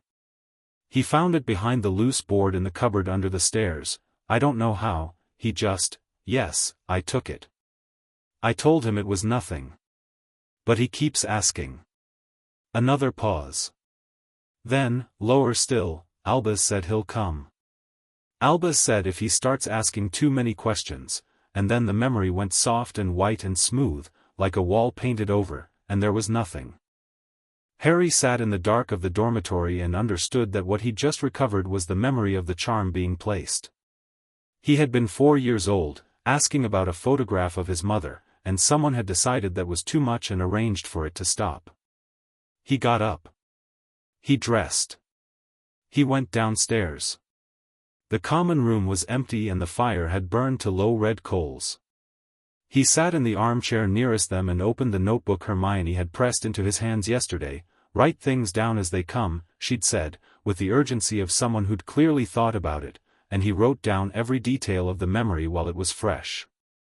The specific lean of Petunia's voice. The loose board in the cupboard. The word Albus said the way you say someone's name when you've said it many times and it still means something you're not entirely comfortable with. He wrote, and the coals glowed, and the castle was quiet around him. By the time he'd finished, a thin gray light was beginning at the edges of the windows. He had 4 pages of notes and a list at the bottom of questions that had unspooled from the recovered memory. He looked at the list. It was 12 items long and 3 of them he could answer right now if he went somewhere particular. He went to the library. The library was unlocked. Madame Pants had not yet arrived, which meant the torches were still at night level, warm and low, and the shelves stretched away from him in both directions with the particular silence of accumulated knowledge in an unoccupied room. Harry found the Wizarding Law section by instinct. He didn't know how he knew where it was, but found himself walking directly to it, which he filed under memories still surfacing, and pulled 3 books from the shelf. He found what he needed in the second one. Magical Wills and Estate Law, A Practitioner's Guide, 3rd edition, 1979. He found the relevant section quickly, read it carefully, and then sat with it for a moment. A valid wizarding will was binding under magical law in the same way a Gringotts blood-sealed vault was binding. The contents had the force of enchantment, not just document. A contested will required a Wizengamot tribunal to set it aside. There was no record, in any of the sources Harry had access to, of a will being simply ignored. Ignored was not a legal category. Ignored was what you did when you had enough power that no one was going to challenge you. He wrote that down too. Then he pulled a second book, Azkaban, A Legal History, dry-looking, gray spine, and found the section on emergency imprisonment without trial. It was a wartime provision, enabled in 1979 at the height of Voldemort's first rise, intended for Death Eaters who were too dangerous to process through normal channels. The provision was meant to be temporary. Temporary was defined as not to exceed 6 months pending proper tribunal review. Sirius Black had been in Azkaban for 10 years. Harry closed the book and placed it back on the shelf with considerable care, because slamming it would wake people and he needed to be calm. He went back to the common room. Hermione was already there when he returned, because of course she was. She was cross-legged in the chair he'd been using, 3 books open around her, reading the top one while making notes in the margin of the middle one and apparently keeping track of both.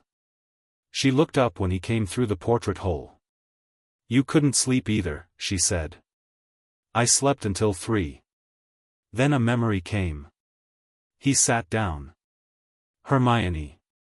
Your parents are Muggle, right?" She blinked at the shift. "Yes. Dentists." "Why?" "When you got your Hogwarts letter. Your acceptance letter. Did it come with any other documentation?" She frowned, thinking. There was a standard pack. The letter, the supply list, a welcome pamphlet about the wizarding world. She stopped. And there was a legal document. Something my parents had to sign. Consent for the school's standard monitoring enchantments. She paused. I remember my mother reading it very carefully and asking the Hogwarts representative, the woman who came to explain everything, whether there were any other magical interventions our consent was being requested for. The woman said no. Who came to explain everything to you? Harry asked.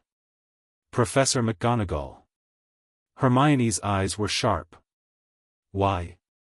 Because I never got a representative, Harry said. I got Hagrid. And Hagrid, he stopped, because Hagrid was Hagrid, warm and enormous and the first magical person who'd ever talked to him like he mattered, and whatever Hagrid had been told to do or not tell him, Hagrid's love for him was real and he was sure of it. Hagrid told me what Dumbledore told him to tell me. I don't think he knew what he was leaving out. Hermione was quiet for a moment. There should have been a consent form, she said slowly. For any monitoring or adjustment enchantments applied to a minor. There was never any consent form. No. She looked at him. Harry, that's not just a memory charm question. That's a question about guardianship and legal representation, and the Dursleys were your guardians and they clearly never gave any magical consent on my behalf, Harry said. For anything. Which means everything Dumbledore did was not just unauthorized, it was done in place of guardians who, as far as the magical world was concerned, were never properly informed they were guardians of a magical child. The portrait hole opened and Ron climbed through in his pajamas with his hair at several unusual angles and the expression of someone who had been woken by some instinct and hadn't finished deciding whether to be annoyed about it. He looked at both of them. Why are you both already up and looking like that? He said. Which look? Hermione asked. The look where you've worked something out and it's bad. He sat on the floor, pulled his knees up. Okay. Tell me. Harry told him. By the end of it Ron was no longer slumped. He was sitting straight, elbows on knees, jaw set with a Weasley kind of anger that Harry was beginning to recognize. It was the family's particular brand of moral fury, the kind that started quiet and built steadily. Dad needs to know about the will, Ron said. Today. I'll write to him this morning and tell him to contact Madame Bones. He'll do it, he'll be furious, actually. He paused. He likes you. You should know that. He already knew who you were, from order stuff, and he likes you. He'll help. I've never met your father, Harry said. Doesn't matter. You're a kid who got wronged and he's the kind of person who, yeah. He'll help. Ron's expression shifted, and for a moment something younger moved across his face. This is enormous, isn't it? This is not just Dumbledore losing his job. This is bigger. Yes, Harry said. Sirius Black, Ron said. The name still landed oddly, Harry noticed. Everyone said it with the specific weight of something that was supposed to be frightening. If he's really innocent, then a lot of what people think they know about that night is wrong, Harry said. Including who actually betrayed my parents. The fire had rebuilt itself from the coals with the autonomous helpfulness of a magical fireplace, and the common room was warm now, and outside the first proper light of morning was coming up over the mountains. From upstairs came the sound of Neville's alarm charm, a soft low bell, and then, shortly after, heavy feet on the dormitory stairs. Neville appeared in his pajamas, looked at the three of them assembled around the fire with notebooks and a general air of things having been decided, and said, "How long have you all been up?" "A while," Harry said. "Did you know your great-uncle was on the Wizengamot?" "What? You mentioned it last night." "Which great-uncle? What's his name?" Neville blinked the sleep out of his eyes. Algernon Longbottom. He's retired now, but he was on it for 20 years, he knows everyone." He paused. "Why?" "Because Amelia Bones is running the inquiry and she needs allies in the room who aren't compromised, and a retired 20-year Wizengamot member who has no political debt to Dumbledore might be useful." Harry looked at him. "Can you write to him?" Neville sat down on the sofa. He was quiet for a moment, processing. Then, "You know what Gran would say if she found out I was doing this?" "What?" Harry asked. "She'd say good," Neville said, and a slow, real smile crossed his face, the kind that clearly didn't get much use. "She never liked Dumbledore. She was always polite about it, but she always said he collected people. Like debts." He said the last two words with a precision that meant someone had said them to him carefully and he'd held on to them. "She's not wrong," Harry said. Classes on the second day moved differently. Something had settled in Harry overnight, not comfort, not resolution, but a clarity of purpose that changed the texture of everything else.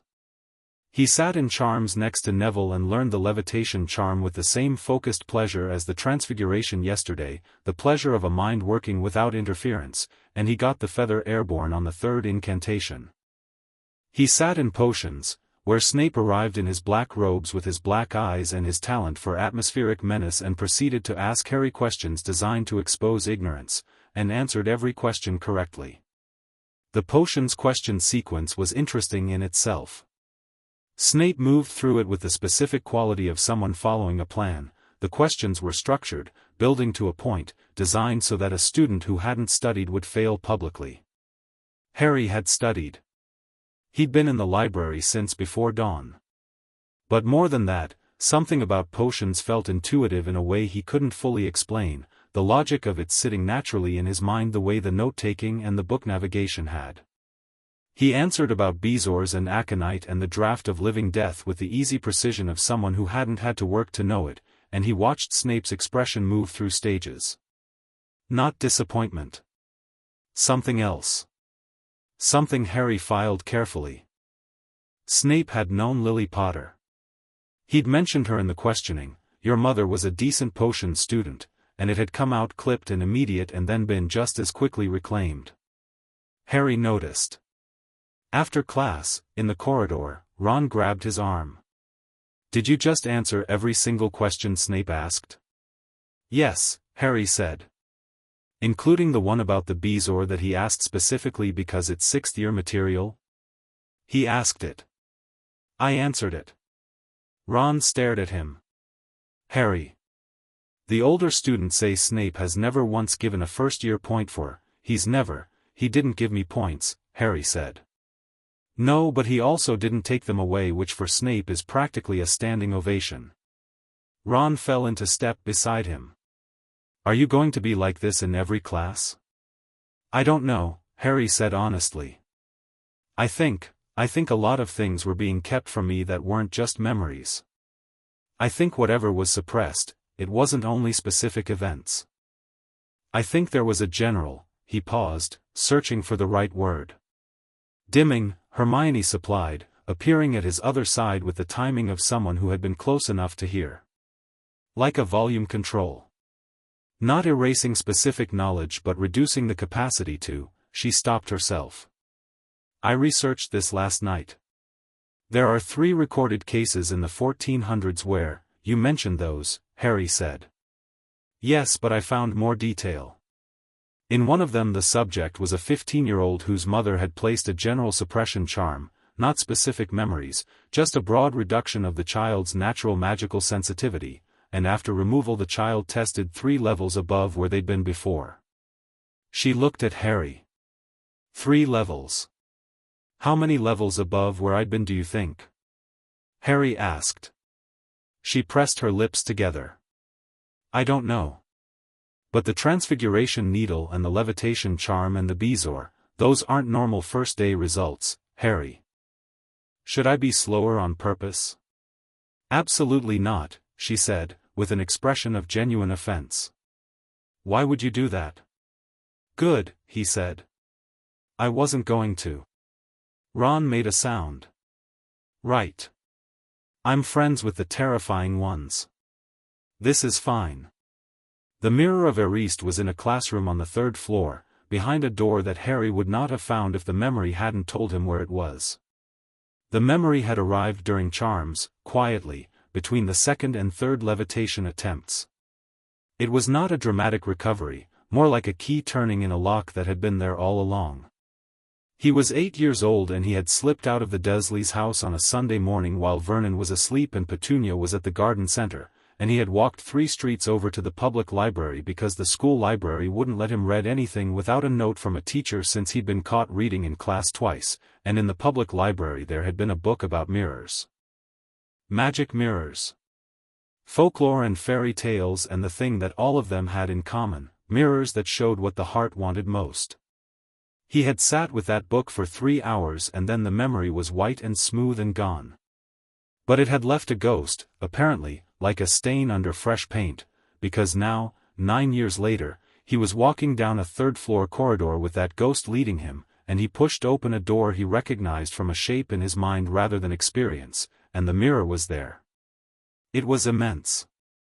Gold-framed, slightly dusty, and it stood at the end of an unused classroom with the authority of something that had been waiting. Along the top, in carved letters, Eriste stra eru oit ube kafru oit on wosi. He stood in front of it.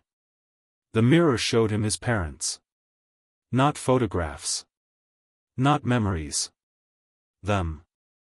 His mother and his father, Lily and James, standing behind him, Lily with her dark red hair and her warm brown eyes and James with his untidy black hair and his wire-rimmed glasses, the ones Harry's looked like, and they were both looking at him and they were both smiling. His mother put her hand on his shoulder, or the reflection of his mother did, and the reflection's hand on the reflection's Harry's shoulder was more real feeling than most things that had actually happened to him. He stood there for a long time. Eventually he said, out loud, to the empty room, I know this shows what you most want. I know that's the trap. He paused. I still appreciate it. He turned away from it before he could stop himself, because the longer he looked the more he'd want to stay, and he knew with the clarity of recovered good judgment that staying was not the thing to do. At the door he stopped. He turned back. I'm going to get him, he said to the reflections. Not loud. Just said it. Whoever, whatever actually killed you. Not just Voldemort. The whole shape of it. He paused. I thought you should know. Lily Potter's reflection was still smiling. He chose to take that as agreement, closed the door behind him, and went to dinner. Dumbledore was not at the high table. Harry noticed it the way he noticed most things now, automatically, with the new clarity that kept freshly attending to everything. The headmaster's chair was occupied by a deputy arrangement, McGonagall in the center spot, eating with the focused efficiency of someone who had a great deal to do and was eating only because bodies require it. The remaining teachers carried on. Quirrell was present, his turban slightly crooked, and Harry sat and ate and thought about turban crookedness and the smell underneath the garlic and the memory that had arrived in Charms of Voldemort, not an encounter, just a name, associated with something bright green and something violent and the edge of something much larger that was still behind a locked door inside him. Dumbledore's gone to the Ministry, Neville said quietly beside him. I heard McGonagall tell Flitwick. He's been summoned for preliminary interview. Already? Ron said. Madam Bones works fast, apparently. Neville said it with a kind of quiet satisfaction. Uncle Algy wrote back. He produced a folded letter from his pocket. He said he received the compact broadcast last night. He said, he unfolded it and read, the transmission was the single most damning piece of evidence I have seen in 40 years of magical law practice, and if Albus Dumbledore had any wisdom left he would resign immediately and ask for leniency. As he almost certainly will not, I will be in the chamber for the formal hearing and you have my word, Neville, that I will speak for the boys' interests. And then he says to eat properly and not let the Gryffindor team see me on a broom until I've had proper lessons. That last bit seems unrelated, Ron said. Uncle Algy's always been very focused on the broomstick situation, Neville said, in the resigned tone of someone who had heard about the broomstick situation many times. Harry took the letter, read it, handed it back. Tell him thank you. And tell him that Sirius Black's case needs to be on the agenda. Neville looked up. Sirius Black? He's in Azkaban. Without a trial. My father named him as my guardian in a will that was never executed. He kept his voice even and conversational, as though discussing something from a textbook. He needs a trial. He may be innocent. The word innocent landed on the table with some weight. Neville was quiet for a moment, recalibrating. I'll tell him, he said. Snape stopped Harry in the corridor after dinner. He didn't make a production of it. He simply appeared at Harry's elbow in the way of a man who had spent years moving through spaces without making noise, and said, a word, Mr. Potter, and kept walking, so that Harry had a choice of following or not. He followed. Snape led him to a small alcove off the main corridor, one of those pockets of castle architecture that existed as though the stone had simply grown that way, private without being designed for privacy. He turned and looked at Harry with his characteristic expression, the one that seemed to be composed equally of assessment and preemptive irritation. You answered the question about the Bezoar, Snape said. You asked it, Harry said. I asked it because first years do not know the answer to it. The dark eyes were doing the same thing Amelia Bones's eyes had done, recalibrating, revising. Where did you learn it? Library. This morning. He paused. Also I think I may have known it before. From before the suppression charms. Something happened in Snape's expression that wasn't quite emotion but was adjacent to it, the expression of a man who refuses to show what something costs him but cannot entirely prevent the cost from briefly showing. Your mother, Snape said, and then stopped. You knew her, Harry said. Not carefully. Just directly. She was a brilliant potions student.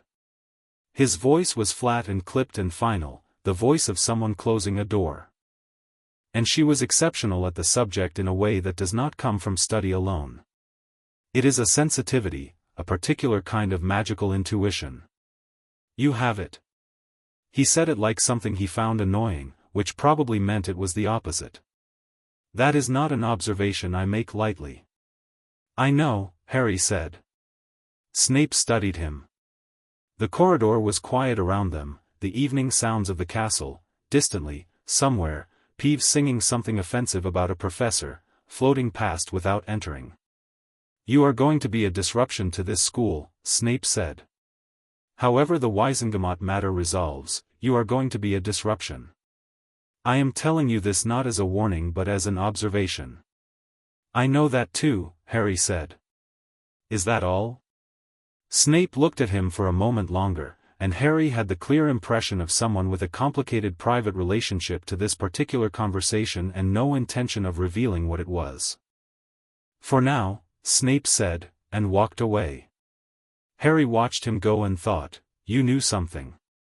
You knew some of what he did, or some of what was planned. Whether you agreed with it or not, you knew. And at some point I'm going to need to understand which side of that you were standing on. He filed it and went back to the common room. The letter from Arthur Weasley arrived the next morning. Ron brought it down to breakfast with an expression that said he'd already read it, which he freely admitted. "It's addressed to you, but it's in reply to mine, so technically." Harry took it, read it.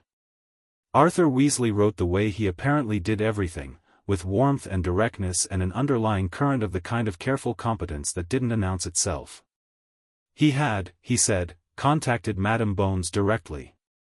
He had told her about the will question and she had, he reported, used the word inexcusable several times and then thanked him and rung off in the specific manner of someone who was already moving. He had also, through a contact in the Department of Magical Records, confirmed that there was no record of a trial for one Sirius Orain Black. The arrest was dated November 2, 1981.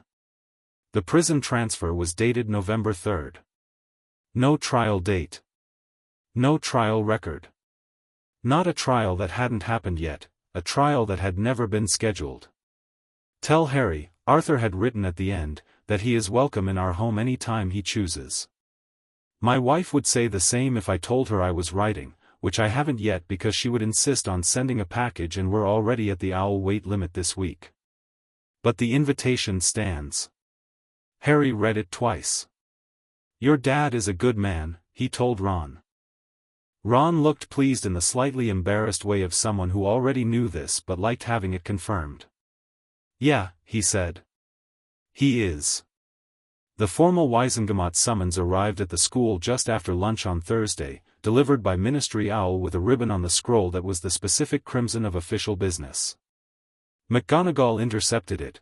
The owl went to her directly, which suggested Amelia Bones had arranged for it, and brought it to Harry herself, standing in the corridor outside Transfiguration with an expression that had settled into something difficult to name. "This is the formal notice," McGonagall said, handing it over. "The preliminary hearing is set for Monday. You are named as the primary witness." She paused. "You are also, there is a provision attached.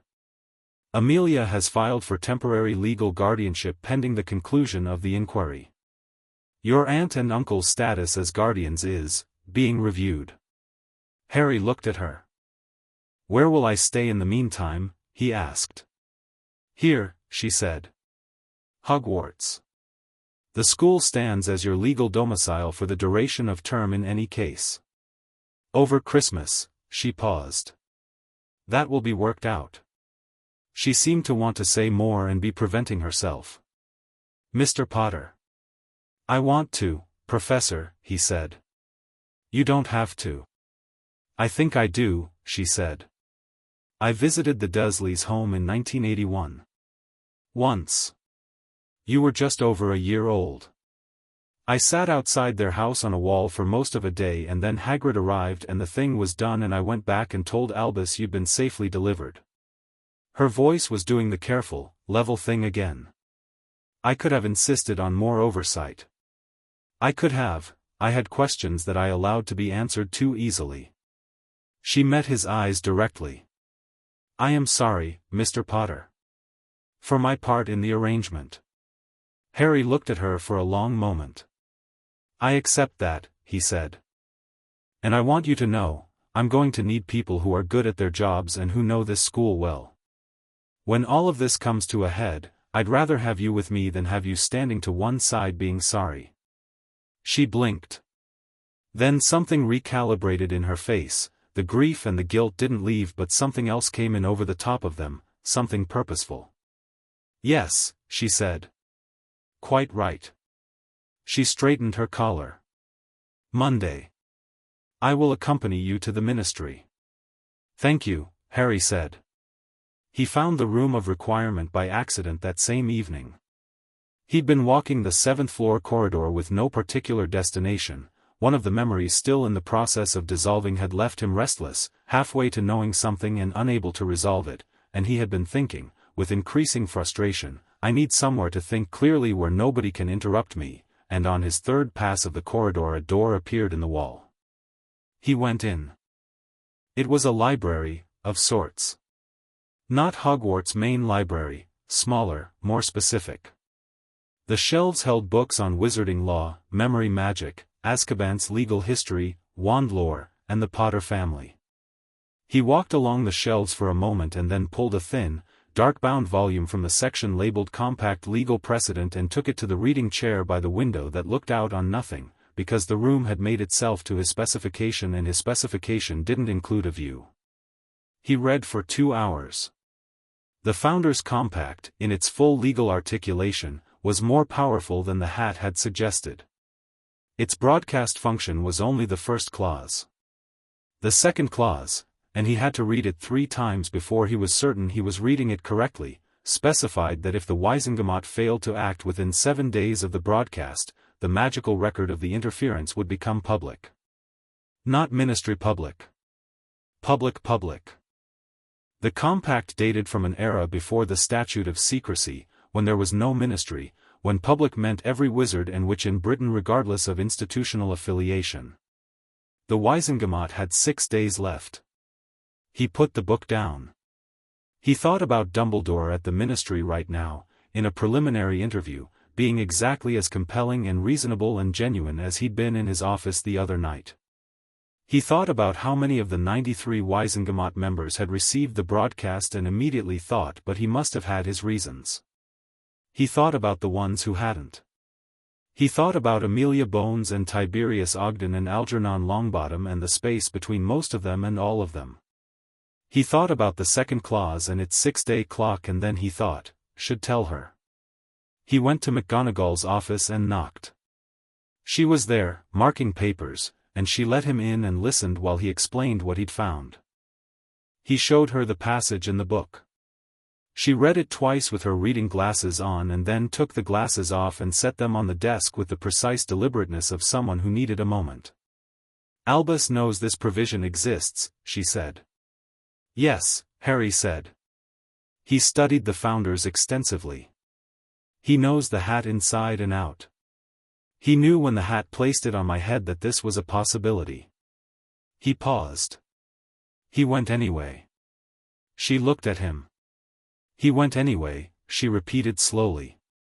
"Which means he either thought the charms were too subtle for the hat to detect, and he was wrong, or he accepted the risk because he believed that even with the Wizengamot informed, he could manage the outcome." He leaned forward slightly. "And he probably could have, if it weren't for the second clause. The Wizengamot is full of people who owe him things. But public disclosure is different. That's not something he can charm his way through." McGonagall was quiet. "He accepted the risk," she said finally, very quietly. "He brought you to the sorting. He sat at that table. He watched you walk to that stool. He knew." She paused. "He thought he could control even this." "He thinks he can control most things," Harry said, not bitterly. "Just as a fact. He's usually right. That's the problem." She picked up her reading glasses again. Put them in her pocket instead of back on her face, which suggested she wasn't going back to marking. "Monday is within the 6 days." "Yes," Harry said. "Barely. Which means the hearing has to go somewhere. It can't be deferred, it can't be adjourned past the deadline, or the second clause triggers automatically. Amelia will know this. Probably. But I wanted you to know too." He stood. "You're good at this. The institutional stuff. The procedure. I need people who understand how Hogwarts and the Ministry work together, and you've been navigating that for 30 years. He held her gaze. "I'm not just a case, Professor. I'm going to be here for 7 years. After Monday, however it goes, I'm going to need teachers who are actually on my side. I'd like to know I can count on you." She looked at him with the expression of someone encountering, for the first time, the specific experience of being recruited by an 11-year-old. "You can count on me," she said. "You always could have." Something moved in her face. "I simply didn't know I was needed in that particular way." Harry nodded. He went to the door. "Mr. Potter," she said. He looked back. "Your mother argued with Dumbledore too." She said it like something she'd been carrying for a long time and had just decided to put down. In the order, during the war. She was the only one who consistently pushed back on his decisions about information, what to share, with whom. James would follow her lead and then Sirius would follow James, and Albus would listen, and then do what he'd intended anyway. She paused. She was right, more often than not. Just, so you know.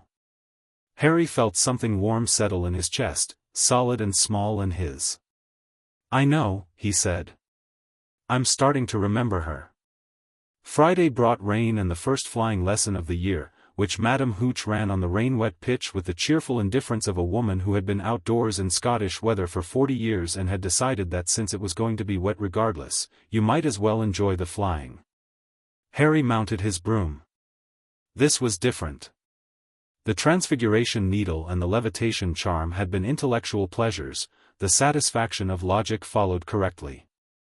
This was something else. The moment his hand closed around the broomstick the magic sang up through his palm like a tuning fork struck against stone, and when Madam Hooch set up, the broom snapped into his grip with the force of something that had been waiting. He was in the air before anyone else had stopped wobbling.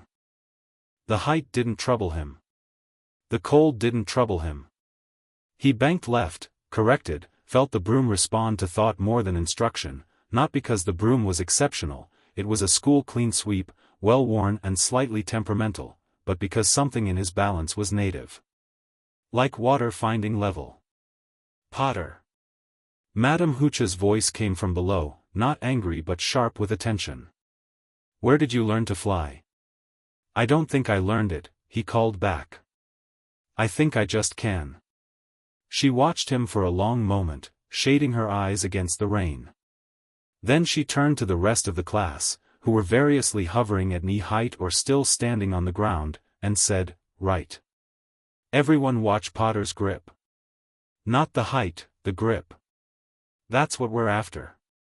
Neville, who had gotten his broom approximately 6 inches off the ground and appeared to be negotiating with it, looked up at Harry with an expression that was only partly envy. Harry brought the broom down to hover beside him. It'll come, he said. Easy for you to say, Neville said.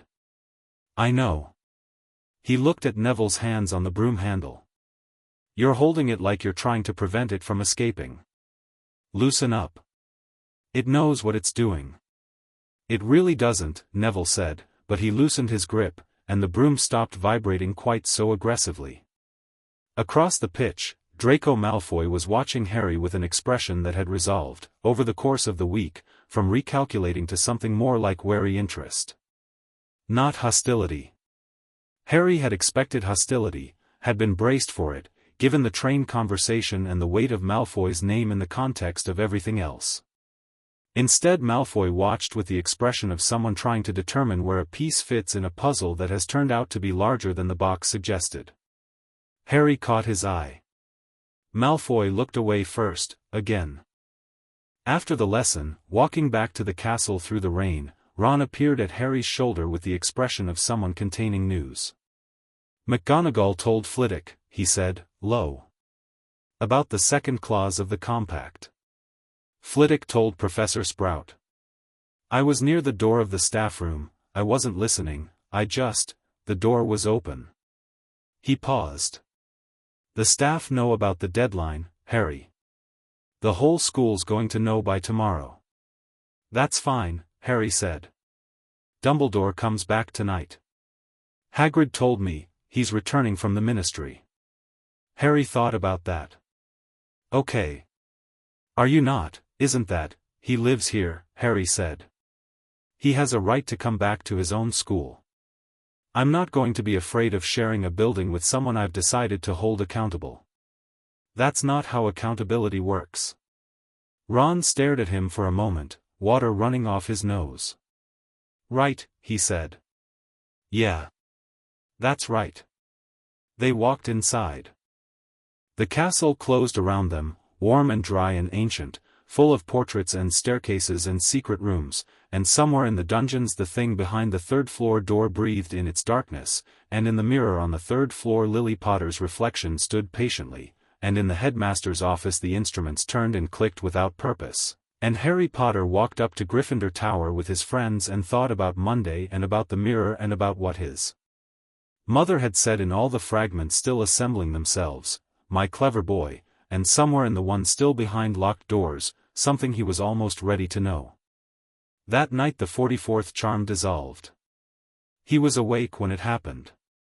Sitting at his desk in the dormitory at midnight, everyone else asleep, the rain against the windows, the notebook open.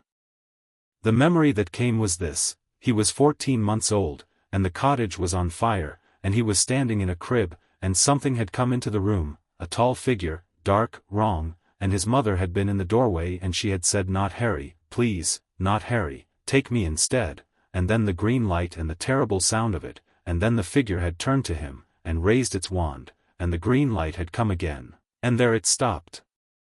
The next moment was still locked. Still behind one of the remaining doors.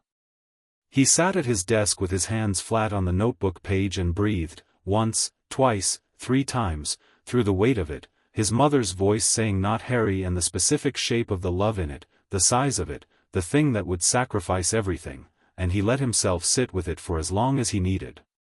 Then he picked up his quill.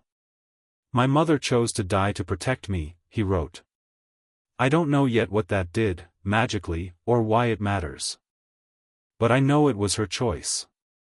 Her real choice, freely made, not managed or arranged by anyone. She chose." He looked at it. "I'm going to choose too," he wrote.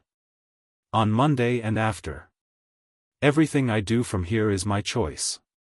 No one gets to make those for me anymore." Outside, the rain had gone quiet. The Scottish hills in the darkness were enormous and still.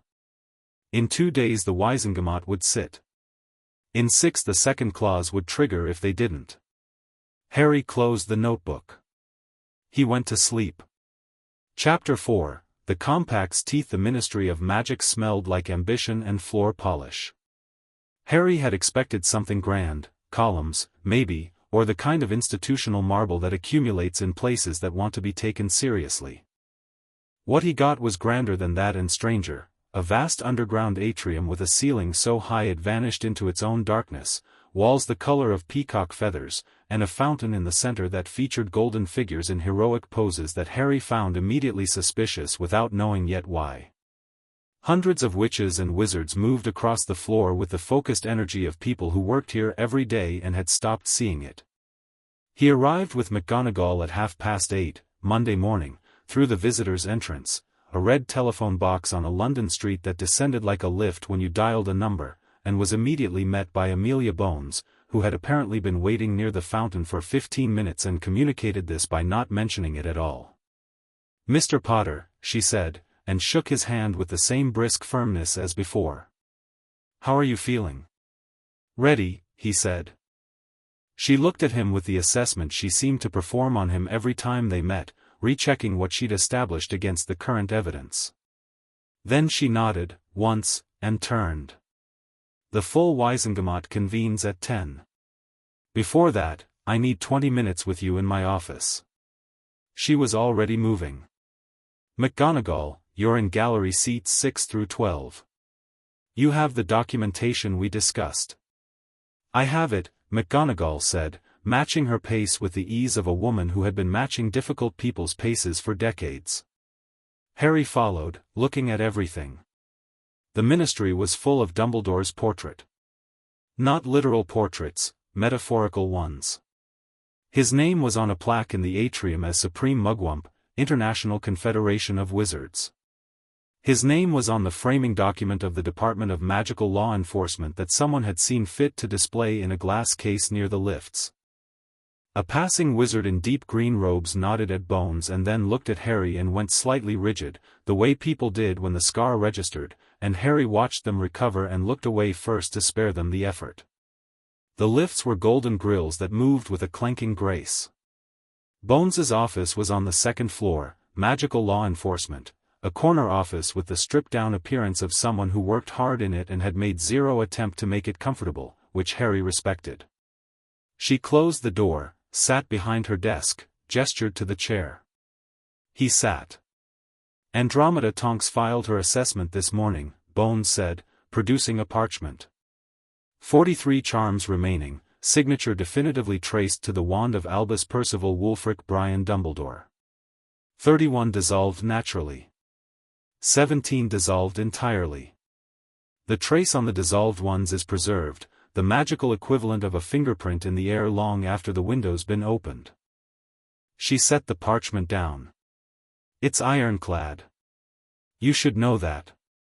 I'm glad, Harry said. You'll be called to the chamber as a witness. Not as a defendant, not as a complainant exactly, the compact positions you as the aggrieved party in an evidentiary sense. I'll be presenting as your legal advocate.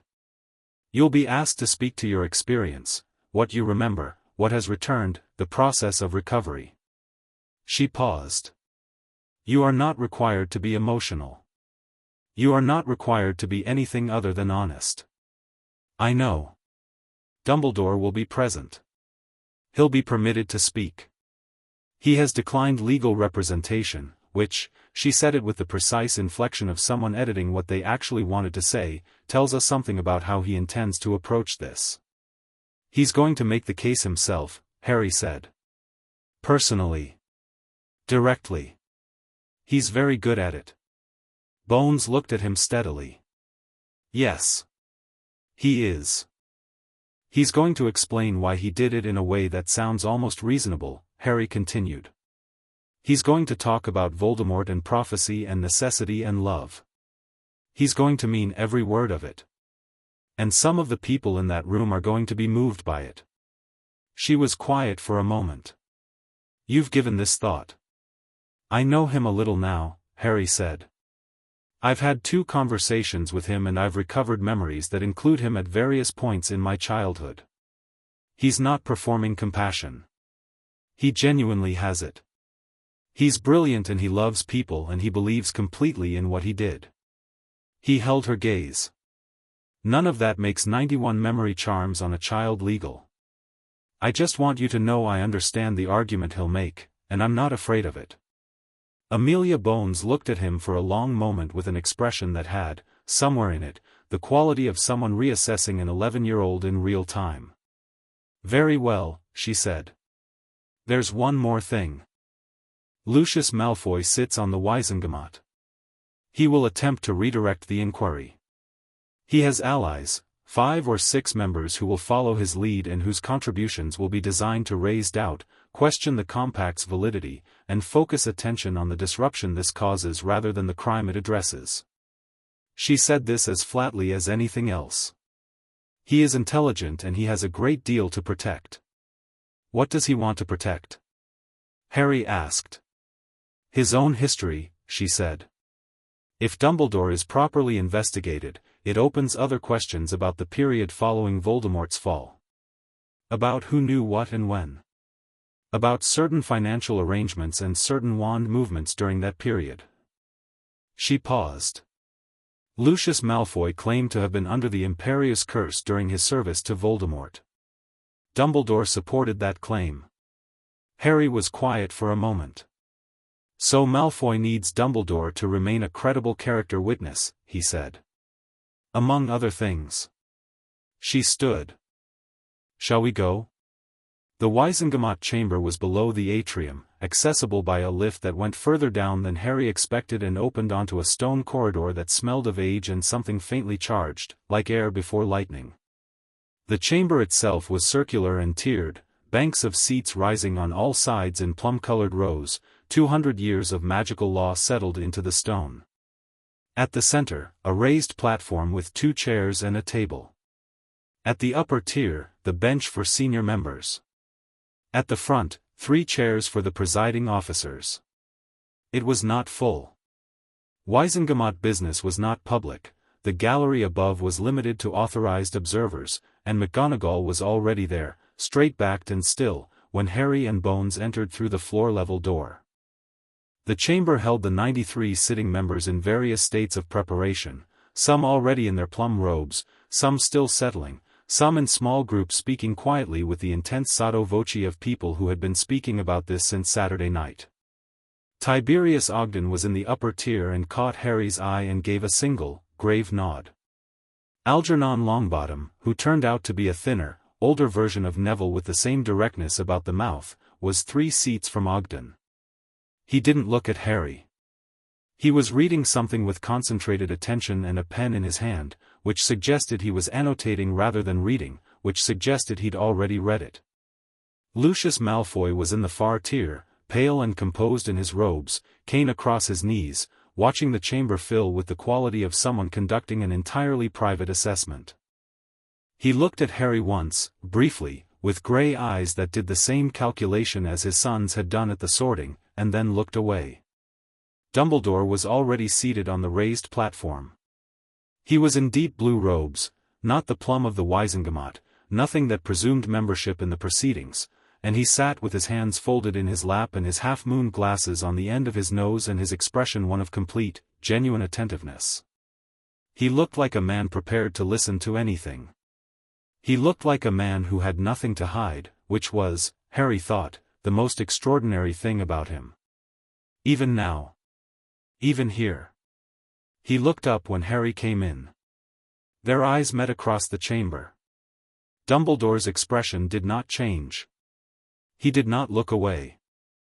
There was in his face, Harry had learned to read it now, the slight shifts, a quality of something that was not quite regret and was not quite resolution and lived somewhere between them, like a man who had arrived at a reckoning he had known was coming and had made peace with before it arrived. Harry sat in the witness chair beside Bones and looked back at Dumbledore without looking away either. Madame Marchbanks presided. She was ancient in the way of very old magical people, who accumulate age differently from muggles, the weight of it becoming architectural rather than merely physical, white-haired, small, sharp-eyed, with the manner of someone who had presided over a great many difficult proceedings and had never once found them anything other than necessary. She opened without ceremony. Extraordinary session of the full Wizengamot, convened under the provisions of the Founders' Compact of 990 AD, first invocation in recorded magical history. The matter before us, 91 memory charms placed on one Harry James Potter, minor, a period spanning 9 years, traced to the wand of Albus Percival Wulfric Brian Dumbledore, headmaster of Hogwarts School of Witchcraft and Wizardry. She looked up from her parchment and surveyed the chamber. Madam Bones, you have the floor. Amelia Bones stood. What followed was not theatrical. It was better than theatrical, it was precise. She presented Andromeda Tonks's assessment first, laying out the numbers and the one trace with the clean efficiency of someone who had learned long ago that the facts were compelling enough without ornamentation. She presented the dates. She presented the context.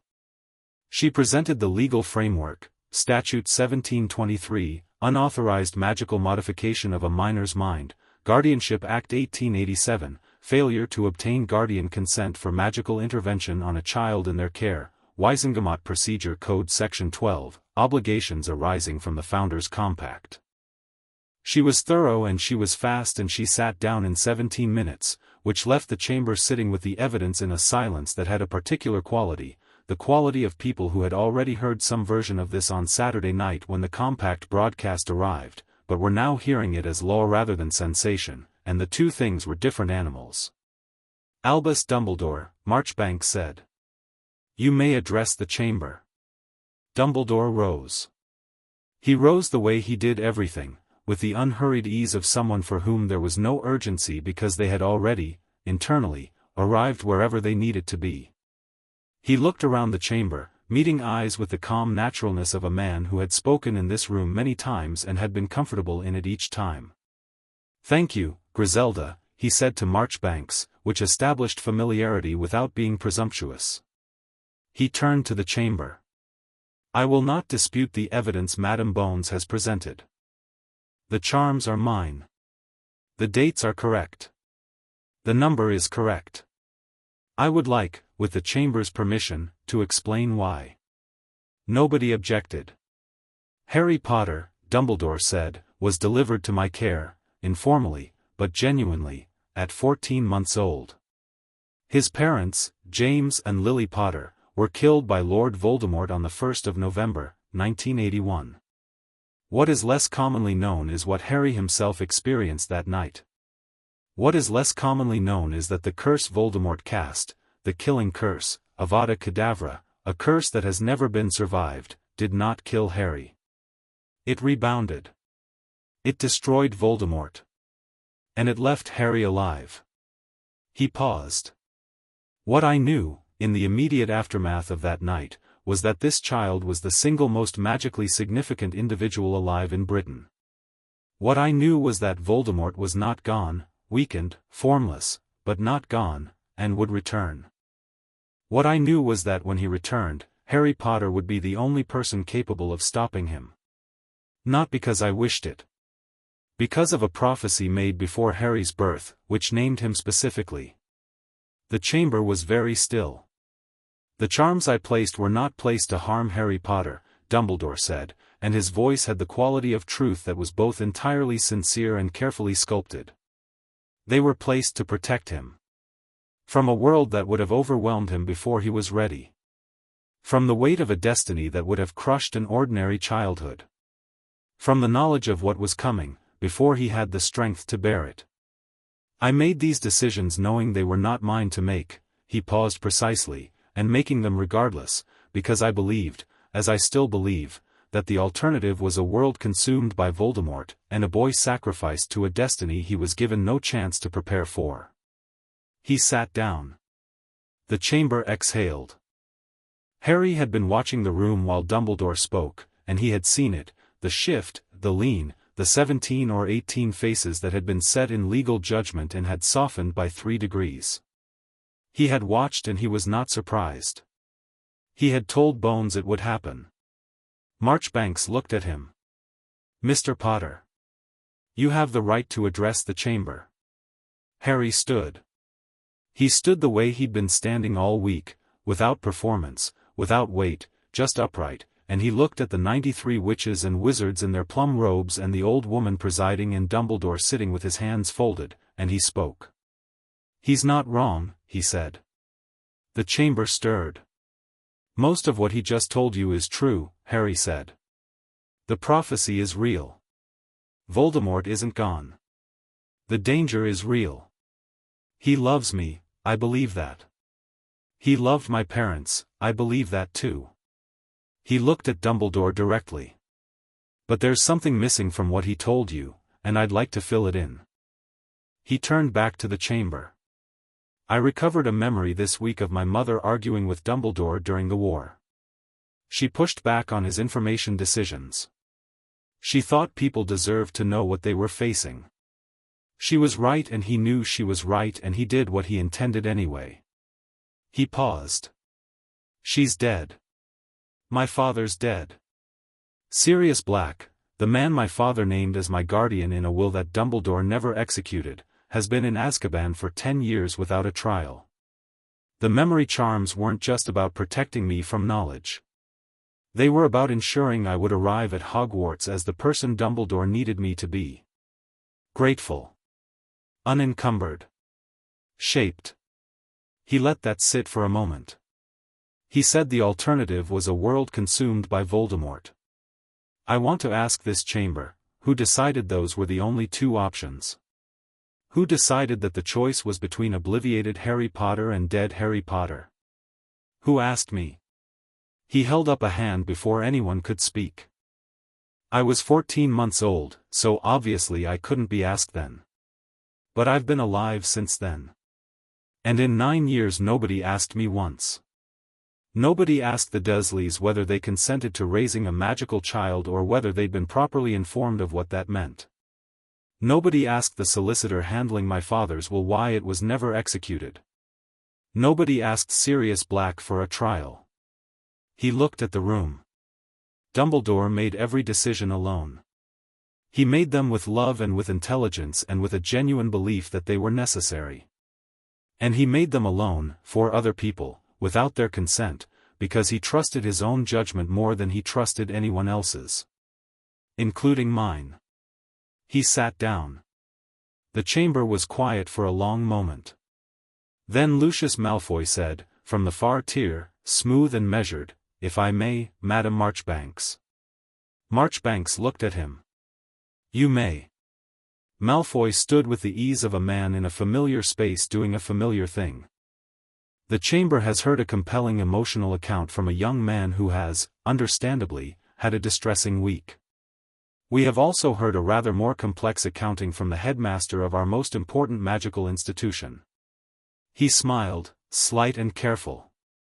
"I would ask the chamber to consider whether the Founders' Compact, a document dating from 990 AD, never once invoked in its entire history until 5 days ago, should serve as the instrument for the removal of the most important magical educator this country has produced in 200 years. There is the question of proportionality. There is the question of context. And there is the fundamental question of whether, Mr. Malfoy," Harry said. The room looked at him. Marchbanks raised an eyebrow. Technically he had not been given the floor. "Mr. Potter," she said, "this is not, I'll accept a point of order if it's required," Harry said pleasantly, "but I think the chamber will want to hear this before Mr. Malfoy finishes his argument." Marchbanks studied him for a moment with her ancient sharp eyes. "You have 90 seconds. Harry looked at Malfoy.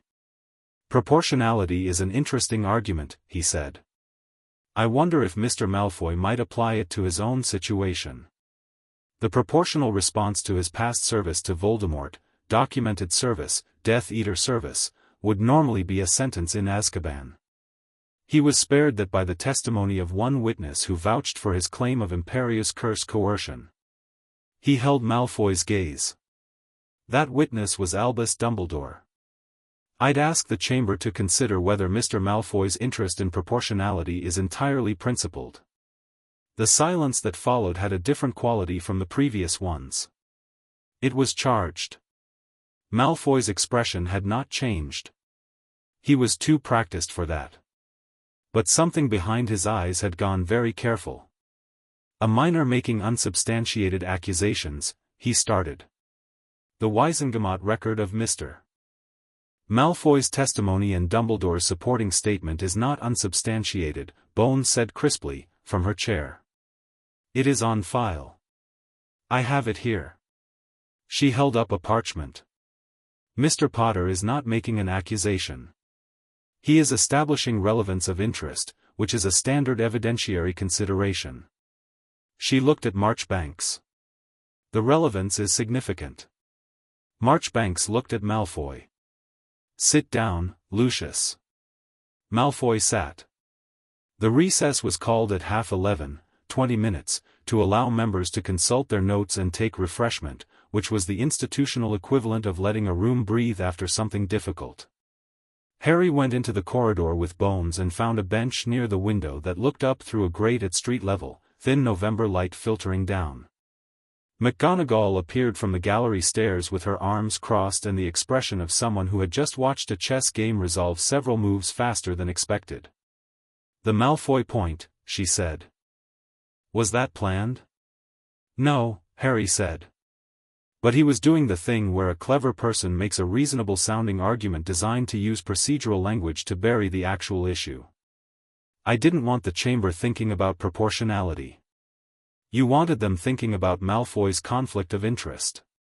I wanted them thinking about who has what to gain from this going a certain way." Bones was looking at him. "You understand that you just made an enemy." "He was already an enemy," Harry said. "He just hadn't told me yet." He looked at her. "How is it going?" "Better than I expected when I walked in," she said honestly. Dumbledore's argument landed. But your counter landed harder, in a different way. It wasn't emotional, which I think surprised people. "They expected a traumatized child," Harry said. "Yes." She met his eyes. "You're not that." "I contain multitudes," Harry said, which was a phrase he'd found in one of the library books Hermione had left in the common room, and which he'd been waiting to use appropriately. McGonagall made a sound that was, he was fairly certain, a suppressed laugh. Bones's mouth did the thing that was almost a smile. When we go back in, the chamber will vote on whether to proceed to full charges or to dismiss under the extenuating circumstances provision. Dumbledore's allies will push for extenuating circumstances, essentially, accepting that what he did was improper but not criminal given the wartime context. She paused. I need to address one more thing before that vote. Something the chamber doesn't know yet. The will, Harry said. Yes. And Sirius Black. Those are connected to Malfoy too, aren't they? She paused. Sirius Black was accused of killing 12 Muggles and a wizard named Peter Pettigrew. He was arrested the day after your parents died. He was put in Azkaban 3 days later. She looked at him steadily. The wizard he allegedly killed, Pettigrew, was your parents' secret keeper. The person who told Voldemort where they were hiding. Harry was very still. If Sirius Black is innocent, he said slowly, then someone else told Voldemort. Yes. Pettigrew. That is one possibility the evidence, if examined, might support. She held his gaze. Peter Pettigrew was found dead at the scene, except, there was no body. Only a finger. Everyone assumed Sirius had destroyed him. A jury would have been skeptical of that explanation. She paused. There was no jury. The thin November light came through the grate in the floor above them. A pair of feet in sensible shoes walked across it, heading somewhere, unaware of what was being discussed 6 feet below them. So we need his trial, Harry said. Yes. And the trial could establish that Pettigrew faked his death. Possibly. Which means he might still be alive. Possibly. Harry thought about that. He thought about the shape of it, the whole architecture of what he'd been told about his parents' deaths, and how much of it had been arranged to point away from its own questions. He thought about Dumbledore knowing all of this. He thought about Dumbledore at the sorting, watching the hat come down, waiting. He knew, Harry said. Bones didn't answer. He knew that if any of this unraveled, Pettigrew would become relevant. He knew Sirius was in Azkaban. He may have known whether Sirius was actually guilty. He looked at her. Does Dumbledore know where Pettigrew is? I don't know, she said. But it is a question I intend to ask him, under oath, in that chamber, before this session concludes. The afternoon session was different. The morning had been careful, prosecution and defense in the established rhythm of legal proceedings, everyone performing their role within understood parameters. The afternoon became something else when Bones stood and requested permission to examine Dumbledore directly. Under oath. Under veritaserum. The chamber stirred. Dumbledore's expression did not change. He inclined his head toward Marchbanks in the gesture of someone prepared to cooperate and waited. Marchbanks looked at Bones. You're invoking Section 34. I am, Bones said. Section 34 of Wizengamot Procedure Code, in cases where the Founders' Compact had been invoked and a criminal matter was before the chamber, any central figure in the proceedings could be compelled to answer direct questions under veritaserum. It had been used 4 times in recorded history. Each time it had resolved something that had previously been unresolvable. A small vial of clear liquid was produced. It was administered to Dumbledore by the official court potions expert with the formality of a long-established process. Dumbledore accepted it with the grace of someone who had known this was coming and had decided his best strategy was not to fight it. The chamber went very quiet.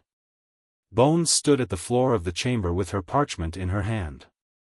She spoke in a clear, carrying voice. Albus Dumbledore. Did you place 91 memory charms on Harry Potter between 1981 and 1991? Yes. His voice was different under the serum, the cadences were the same but something had gone out of it, some quality of chosen presentation, leaving something plainer underneath. Did you execute the will of James Potter before placing Harry with Petunia and Vernon Dursley? A pause that, under veritaserum, was not evasion but simply the time required to process the question accurately. No. Did you know the contents of that will? Yes. Did James Potter's will name Sirius Black as Harry Potter's intended guardian? Yes. Why did you not follow those instructions? Because I believed, Dumbledore said, and even flattened by the serum the answer retained something of its original weight, that Sirius Black could not be trusted with the child. Because Sirius Black was in Azkaban and I did not arrange for a trial because a trial would have required examination of circumstances I did not want examined at that time. The chamber was very, very quiet. What circumstances? Bones asked. Dumbledore's jaw moved slightly. The serum didn't allow avoidance, but it apparently allowed a struggle with the question before it emerged. Peter Pettigrew, he said. I had reason to believe Peter Pettigrew was not dead. I had reason to believe Pettigrew had been the Potter's true secret keeper, not Sirius Black. A trial for Sirius would have raised these questions. I did not, he stopped, then continued with the flat compulsion of the serum, I did not want Pettigrew found. Not yet. The silence in the chamber was absolute. Why not? Bones asked. Because I believed Pettigrew would eventually lead us back to Voldemort, Dumbledore said. And I needed Voldemort to return in a manner I could predict and prepare Harry for. A loose end, found too early, might have disrupted that. He stopped. The serum faded slowly, and he sat with what he'd just said settling over him like dust after a building comes down, and his expression, for the first time in Harry's experience, was not composed. It was a man sitting in the ruins of something he had built and tended for decades, with the rubble visible on every side, and all the belief in the necessity of it still there, intact, unable to save itself from what it had just admitted. Harry sat and watched. He had known something like this was coming, had been circling it since the conversation about Sirius, since the night he'd understood that Dumbledore's plan required specific conditions to remain specific. But knowing a thing was coming and hearing it said under oath in a room full of witnesses were different things. He looked at Dumbledore. Dumbledore looked back. There was nothing to say. They both knew it. There was nothing left for Dumbledore to manage or arrange, nothing for Harry to ask that hadn't been answered, nothing for either of them in this moment except the plain, unadorned truth of it, which was that a brilliant man had held a dead man's absence over a living man's imprisonment and a child's childhood because it fit a plan, and the plan had been made with love, and the love changed nothing. Ogden spoke from the upper tier, his rumble cutting through the silence like something from the bottom of a well. Madam Marchbanks. I call for an immediate vote on charges. Seconded, said Algernon Longbottom, not looking up from his notes. Marchbanks looked at the room. Discussion before vote. 2 minutes. What followed was not 2 minutes of discussion so much as 2 minutes of the chamber speaking simultaneously, which Marchbanks allowed because she was wise enough to recognize that a room sometimes needs to hear itself before it can think. Harry sat through it and caught fragments, unprecedented circumstances, the war, you have to consider, Pettigrew is alive somewhere, the black case has to be reopened, 91 charms, do you understand what that, he's a child, Albus knew exactly, vote, Marchbanks said. It went around the chamber by section. Harry counted. He didn't let himself perform any expression while he counted. 61 to 32. 61 votes for formal criminal charges. 32 against, some principled, some Malfoy adjacent. The sound in the chamber afterward was a layered thing, some members looked relieved, some looked pained, 2 near the back looked actively ill, and Lucius Malfoy looked at his cane in the specific way of someone reworking their calculations in real time. Marchbanks made the formal pronouncement. She read the charges: unauthorized magical modification of a minor, failure of guardianship duty, obstruction of legal proceeding, specifically the Sirius Black case, and as she read Harry watched Dumbledore, who sat and heard each charge named and did not look at the floor, which Harry thought was the last honest thing the old man had available to him. He held his head up and listened to what had been decided, and his face held something Harry couldn't name for a moment and then could. It was the face of a man receiving a consequence he had decided, in advance, to accept. The proceedings regarding Sirius Black's imprisonment will be scheduled for a separate emergency tribunal, Marchbanks continued. Given the nature of the Pettigrew revelation, the Auror office is hereby directed to commence an immediate investigation into Peter Pettigrew's possible survival and current location. She looked at Bones. Amelia. Already drafted, Bones said, producing another parchment. Of course it is. For the first time Marchbanks's ancient face moved into something that was briefly, dryly amused. Albus Dumbledore is suspended from his position as headmaster of Hogwarts pending the resolution of criminal charges. Deputy Headmistress McGonagall will serve as acting headmistress for the duration. She looked up at the gallery where McGonagall sat. Minerva. McGonagall's back was already straight. She straightened it further, which shouldn't have been possible and was. Understood, she said. In the corridor afterward, waiting for the lift, Harry stood next to Bones while around the ministry officials moved with the altered energy of people who had just witnessed something that would be discussed for years. A junior clerk walked past twice without appearing to have a destination. Someone in the lift opposite them was talking into a two-way mirror with an expression of controlled excitement. The second clause, Harry said. Won't be triggered, Bones said. The charges satisfy it. The compact requires action, and action has been taken. She looked at him. Though frankly, if I needed to demonstrate that public disclosure was an appropriate threat to hold over people, today might have been useful for that too. It's still useful, Harry said. How so? Because everyone who heard the Veritaserum testimony knows where Pettigrew is now on the list of things that need resolving. If the Auror office moves fast enough, Sirius gets a trial before Christmas. She was quiet for a moment. You've been thinking about the timeline. I think about a lot of things, Harry said. The lift arrived.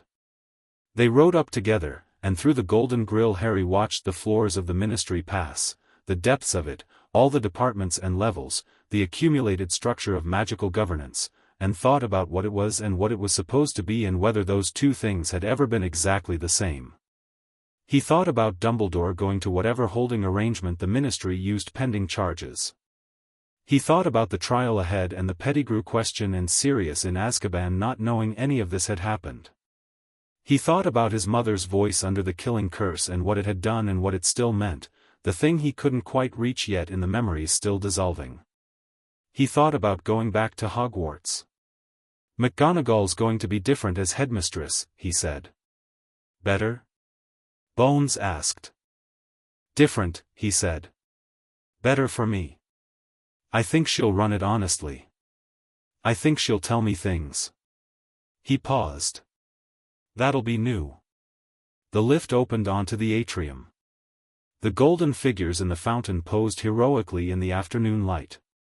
Harry looked at them as he walked past, the wizard at the top, the witch, and the clustered smaller figures below them looking up in postures of reverent helplessness, and thought, that's not right. That's not what it's supposed to look like. He filed it. He would come back to it. Outside, through the phone box, he emerged onto the London street into grey November air, and McGonagall appeared beside him 3 seconds later with the brisk purposefulness of someone recalibrating to a new role in real time. Shall we? She said. Yes, Harry said. Take me home. She blinked, very slightly. He had said it easily, without thinking about it, and then thought about it after, the way you do with things that come out true before you've decided to be honest. Hogwarts. He'd said home and meant Hogwarts, the castle with its fires and its talking portraits and its room that made what you needed and its library full of books and its 4 friends waiting in a tower for him to come back and tell them what had happened. He had never called anywhere home before. McGonagall, who had heard it and understood it and was doing something careful with her expression about it, said, I believe there's a portkey at 2. We'll make it comfortably. They arrived back in the entrance hall at 3:30 to find the entire school apparently aware of what had happened, which meant the news had traveled via owl post, ministry connections, and the specific magical telegraph of a building full of children with access to two-way mirrors and older siblings who worked in London. The entrance hall was not empty. It was full of the specific quality of a crowd that is trying to appear casual about the fact that it has gathered. Approximately 60 students, a range of years, arranged in the organic non-formation of people who ended up in the same place by coincidence and certainly not because news had spread that Harry Potter was coming back from the Ministry, having apparently had Dumbledore charged with something. Ron was at the front of this non-formation. He had clearly been waiting for a while and had entertained himself by developing increasingly loud opinions about the Ministry, which he had been sharing with a Ravenclaw sixth-year who looked both interested and slightly cornered. He saw Harry and abandoned the sixth-year mid-sentence. "Well," he said. 61 to 32, Harry said. "Formal charges. McGonagall's acting headmistress. Sirius gets a tribunal." He paused, looking at the assembled students. Also Peter Pettigrew might be alive. The entrance hall was quiet for approximately 2 seconds. Then it was not quiet at all. Harry let it wash over him, the questions and the exclamations and the specific chaotic energy of a school having its understanding of itself rearranged, and walked through it toward the stairs. Hermione fell into step beside him before he'd gotten 3 feet, notebook already out. "Pettigrew's alive," she said. "Probably." Dumbledore confirmed under Veritaserum that he had reason to believe so. Didn't say where. Veritaserum. They used section 34. She was writing while walking, which should have been impossible and wasn't, for Hermione. That's only been used 4 times in history. 5 now, Harry said. Neville caught up on his other side. He had a letter in his hand that Harry recognized from the parchment as Algernon Longbottom's handwriting. "Uncle Algy says he's never voted that decisively on anything in 20 years, Neville said. "He also says," he scanned ahead, "he says to tell you that he will be sponsoring the motion for Sirius Black's emergency tribunal personally, and that it will happen before Christmas if he has to make it happen himself." "Tell him thank you," Harry said. "He also says," Neville stopped. "What?" "He says the boy's parents would be proud. Both of them." He folded the letter with a particular carefulness. "I thought you should hear that."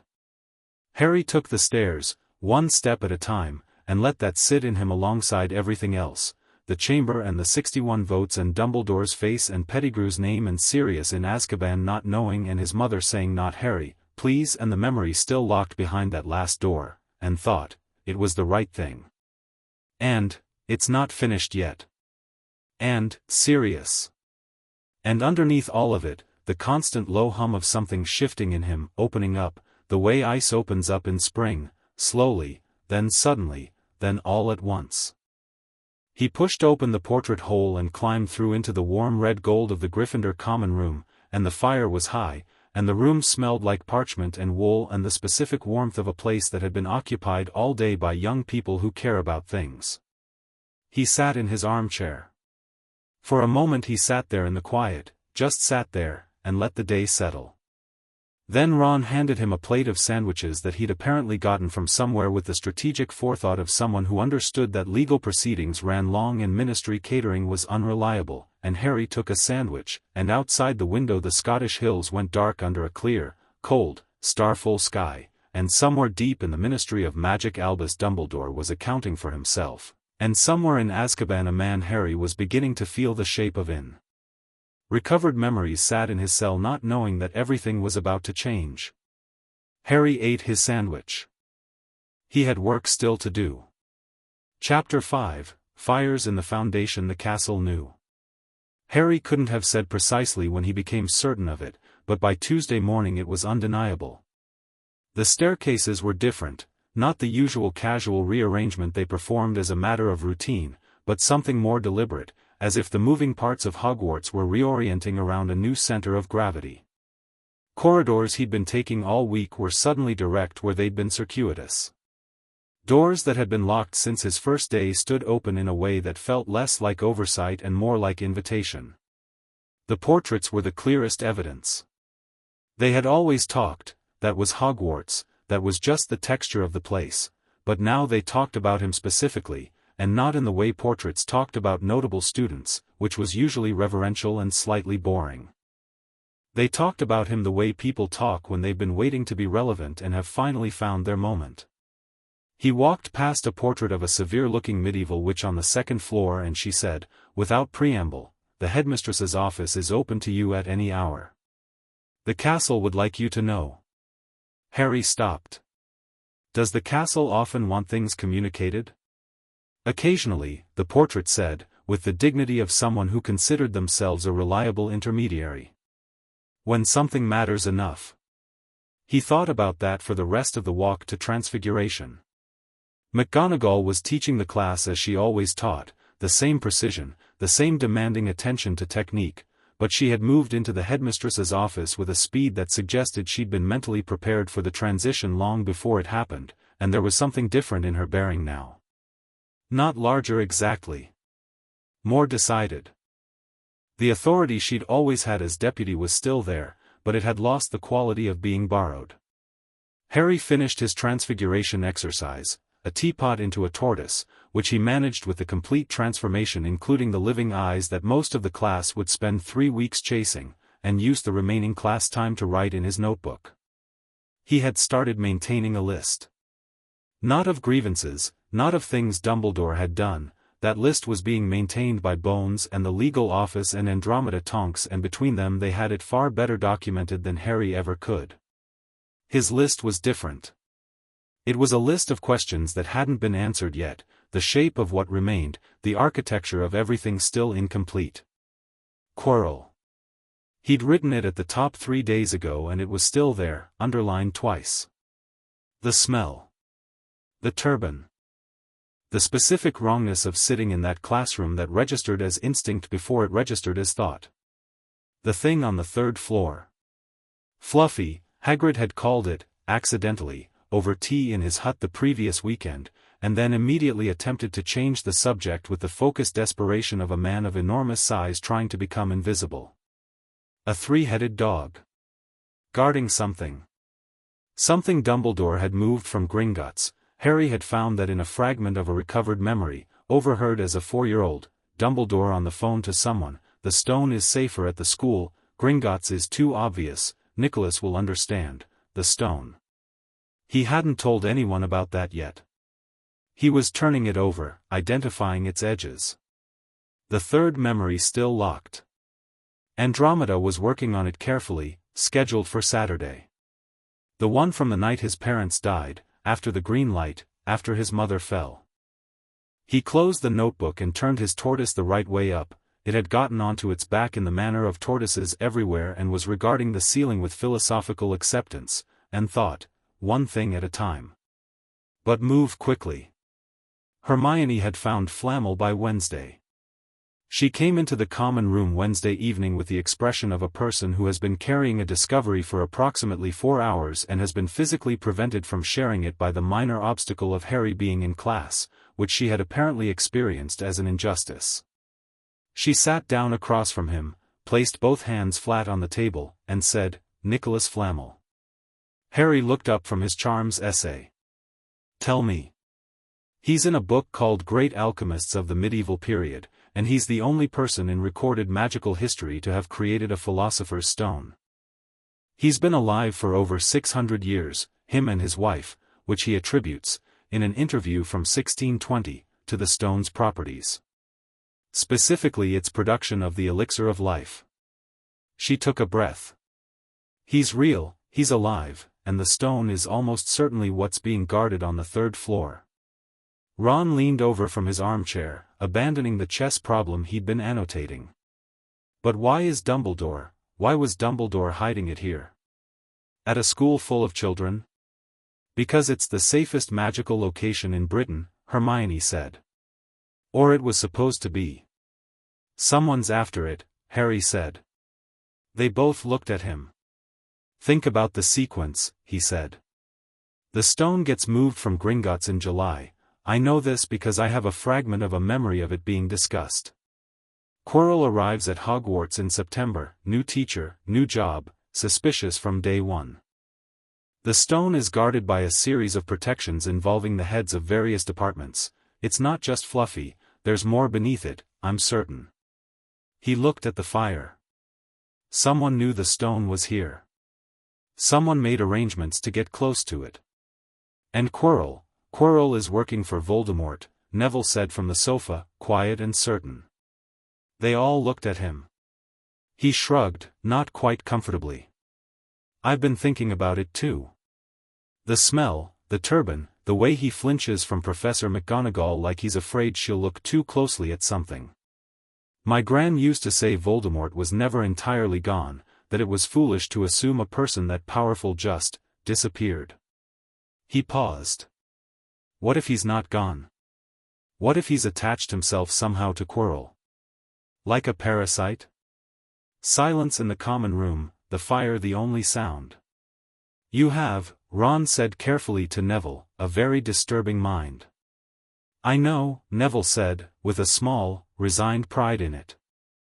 Harry looked at him with the clear, direct attention he gave to things that mattered.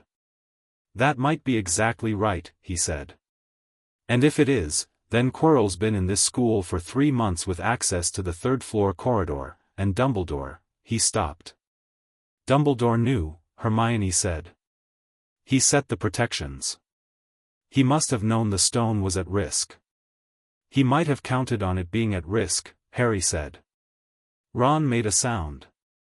You think Dumbledore wanted Voldemort to come after the stone? I think Dumbledore had a plan for what would happen when Voldemort returned to power, and that plan involved me, and that plan required Voldemort to move at a specific time and in a specific way. I think everything Dumbledore did was structured to produce a scenario he could control. He was speaking carefully, following the logic rather than performing the conclusion. The stone being here. Me being here. Quirrell being here. Did anyone vet Quirrell properly?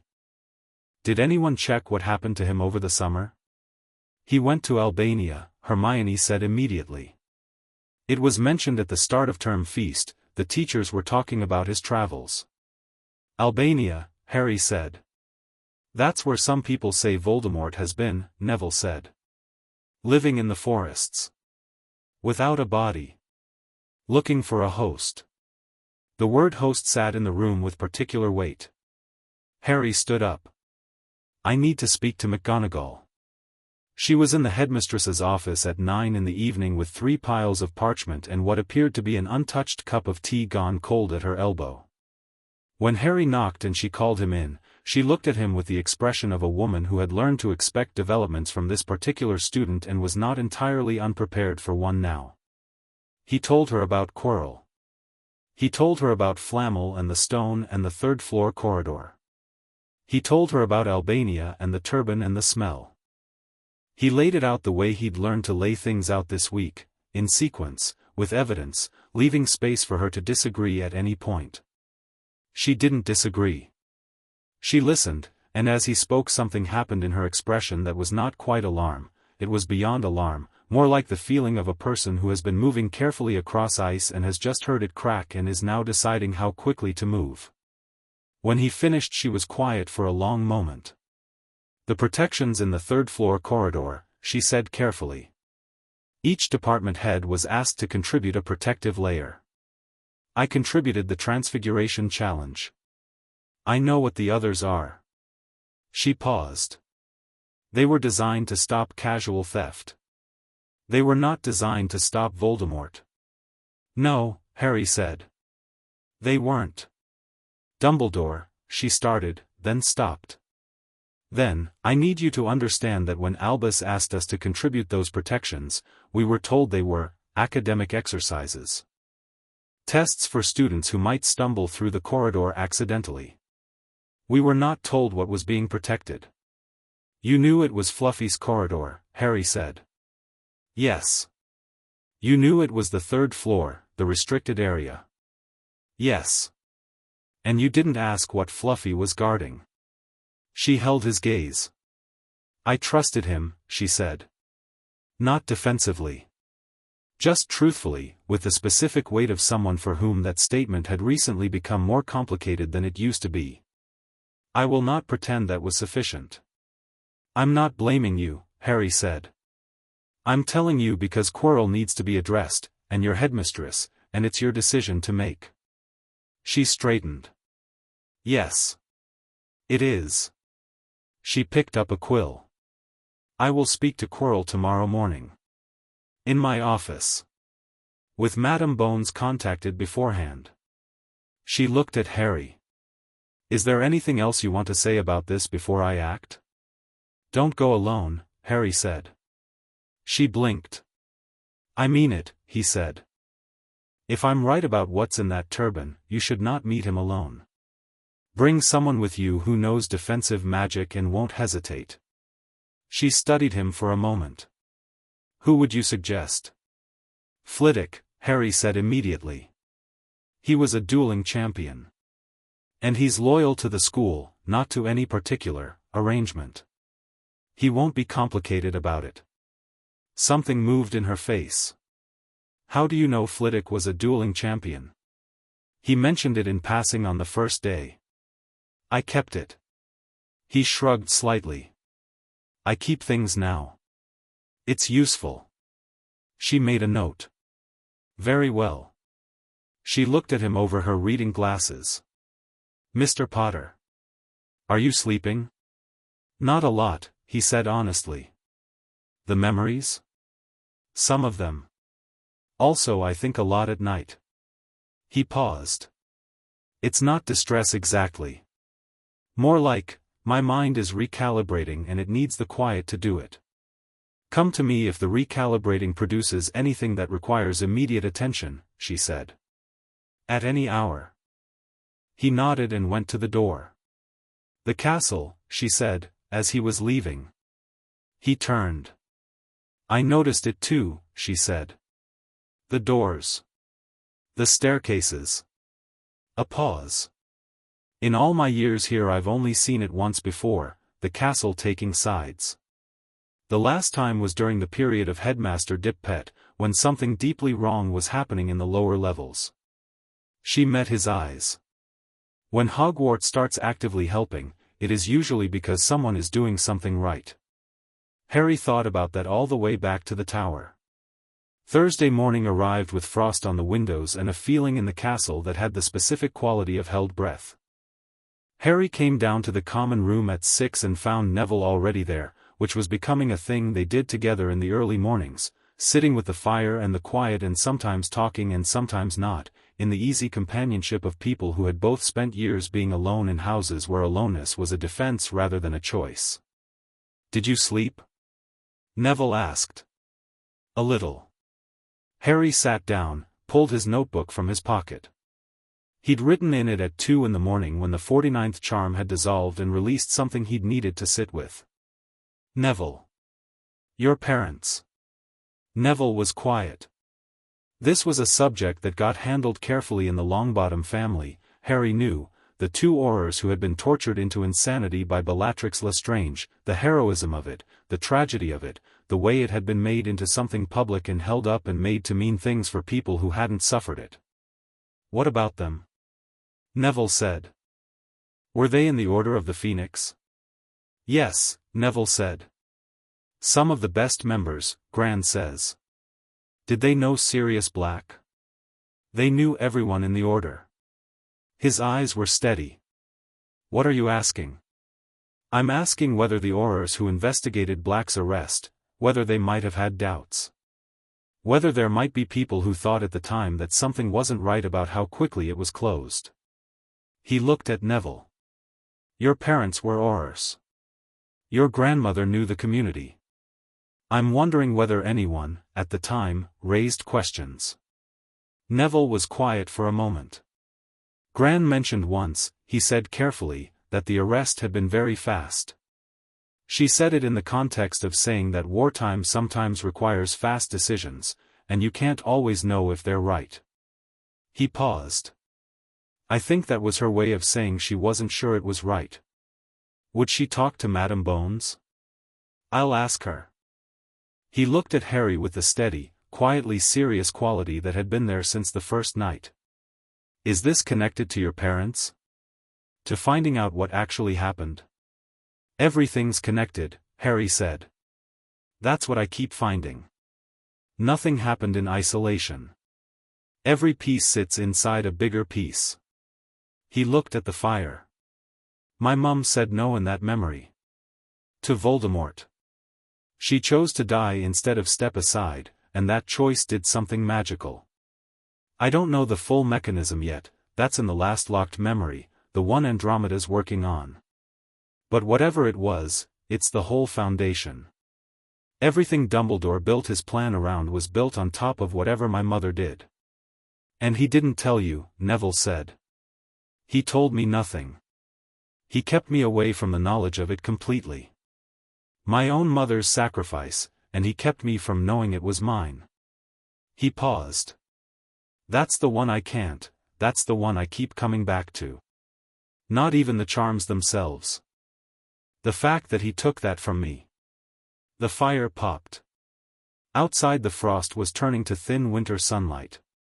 Neville said, very quietly, when I see my parents at St. Mungo's, they don't know who I am. My mum gives me a sweet wrapper because that's all she has. And I take it every time and I keep it. Because it's what she has to give, and it's still hers. He paused. What your mum did was hers too. The most real thing she could give. You should have always had it. Harry sat with that for a long time. Then, thank you, he said. And meant it in all the ways it needed to mean. Quirrell didn't come to breakfast. His chair at the high table was empty. Harry noticed it and felt the held breath quality of the morning deepen. Across the table Hermione was watching the staff entrance with the focused attention of a person trying to read information from an absence. Ron was eating toast with the studied casualness of someone who knew something was happening and was demonstrating that he was not anxious about it. McGonagall came to breakfast late, sat at the headmistress' chair, poured tea, and said nothing. But she met Harry's eyes across the hall with a brief, significant look that communicated, "It has been handled, speak later, eat your breakfast." Harry ate his breakfast. Flitwick, beside her, was eating with unusual concentration.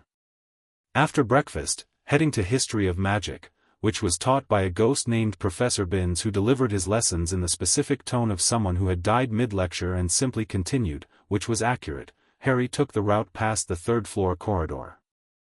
The door was open. He stopped. Not open like ajar. Open like a door that had been unlocked by someone with authority and left so deliberately.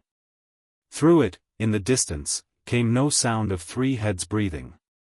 He went in. The corridor was long and torchlit and led to another door, which was also open. He went through that. The room beyond held a trapdoor in the floor, also open, and beside the trapdoor a set of rope marks in the stone where Fluffy's chain had been, and no Fluffy. The dog was gone. He crouched at the trapdoor and looked down. The drop was considerable. Below it was dark, but not the wrong kind of dark, not dangerous feeling, not charged. The protections were still in place, whatever they were. But Fluffy was gone, which meant someone had cleared the first line. He stood up. He went back out. He closed the outer door behind him out of habit, which he recognized immediately as pointless and slightly funny given that the corridor had been cleared. He went to find Flitwick. Flitwick's office was on the second floor and functioned as its own small civilization, towers of books, an extraordinary collection of enchanted objects on every shelf, a stepladder that moved on its own, and a desk so covered in parchment that the desk itself was theoretical rather than visible. Flitwick was perched on a high stool behind the theoretical desk when Harry arrived. "Sit, sit," he said, gesturing to a chair that had to relocate a stack of charms journals before it could be sat in. Harry sat. "Professor Quirrell."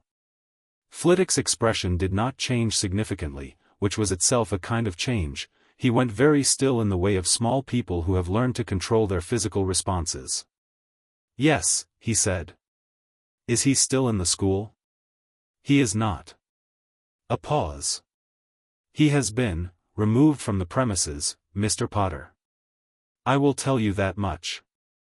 "And the third floor?" Flitwick's small sharp eyes found his.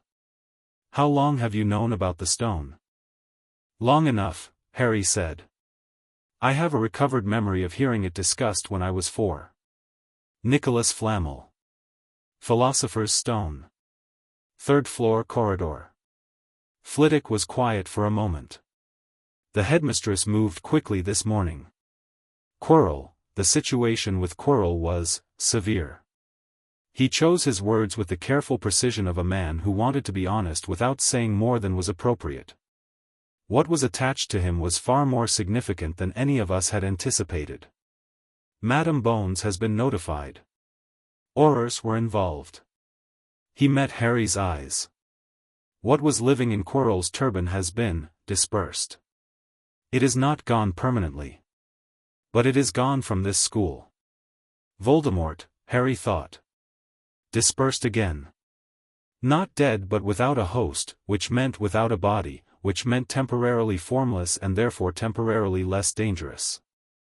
The stone is being returned to its owner. Flitwick paused. I understand that decision was also Headmistress McGonagall's.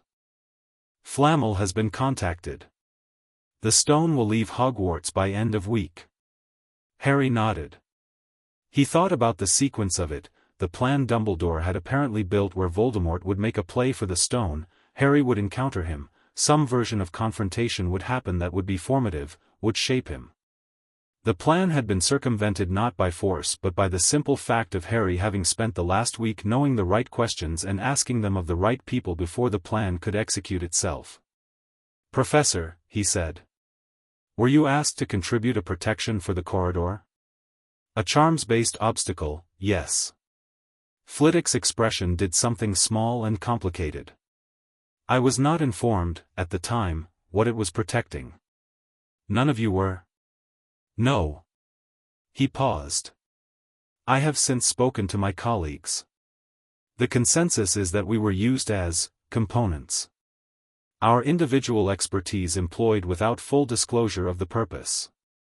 He said it with the measured evenness of a very small man who was managing a very large feeling about it. It is not a pleasant realization. No, Harry said. It isn't. He went to leave and Flitwick stopped him. Mr. Potter. The tiny professor looked at him from his stool with an expression that was complex and genuine. I have been teaching for 41 years. I have watched a great many students come through this school. I want you to know, what you did this week, the way you conducted yourself, I have seen students face difficult circumstances. I have rarely seen one face them as honestly as you have. He paused. Your mother was one of my best students. She had the same quality, a willingness to look at difficult things directly and not flinch. He smiled, small and real. I thought you might like to know you come by it honestly. Harry held that. Thank you, Professor, he said. I'm starting to know her. The 49th dissolved memory had given him something specific, and on Saturday morning he sat across from Andromeda Tonks in the quiet room off the hospital wing and told her about it before they began. It was a conversation, he said. Between my mother and someone, I didn't see who, just heard the voice. She was at Hogwarts, in what looked like the headmistress's office, or someone's office, and she was angry. He paused. She was saying that Dumbledore was making decisions about my future without consulting her. That the prophecy didn't give him the right to design my life. That she had plans, she had spent months on something, working on a protective enchantment. She said, he stopped, because this part had weight, she said, if it comes to it, I know what to do.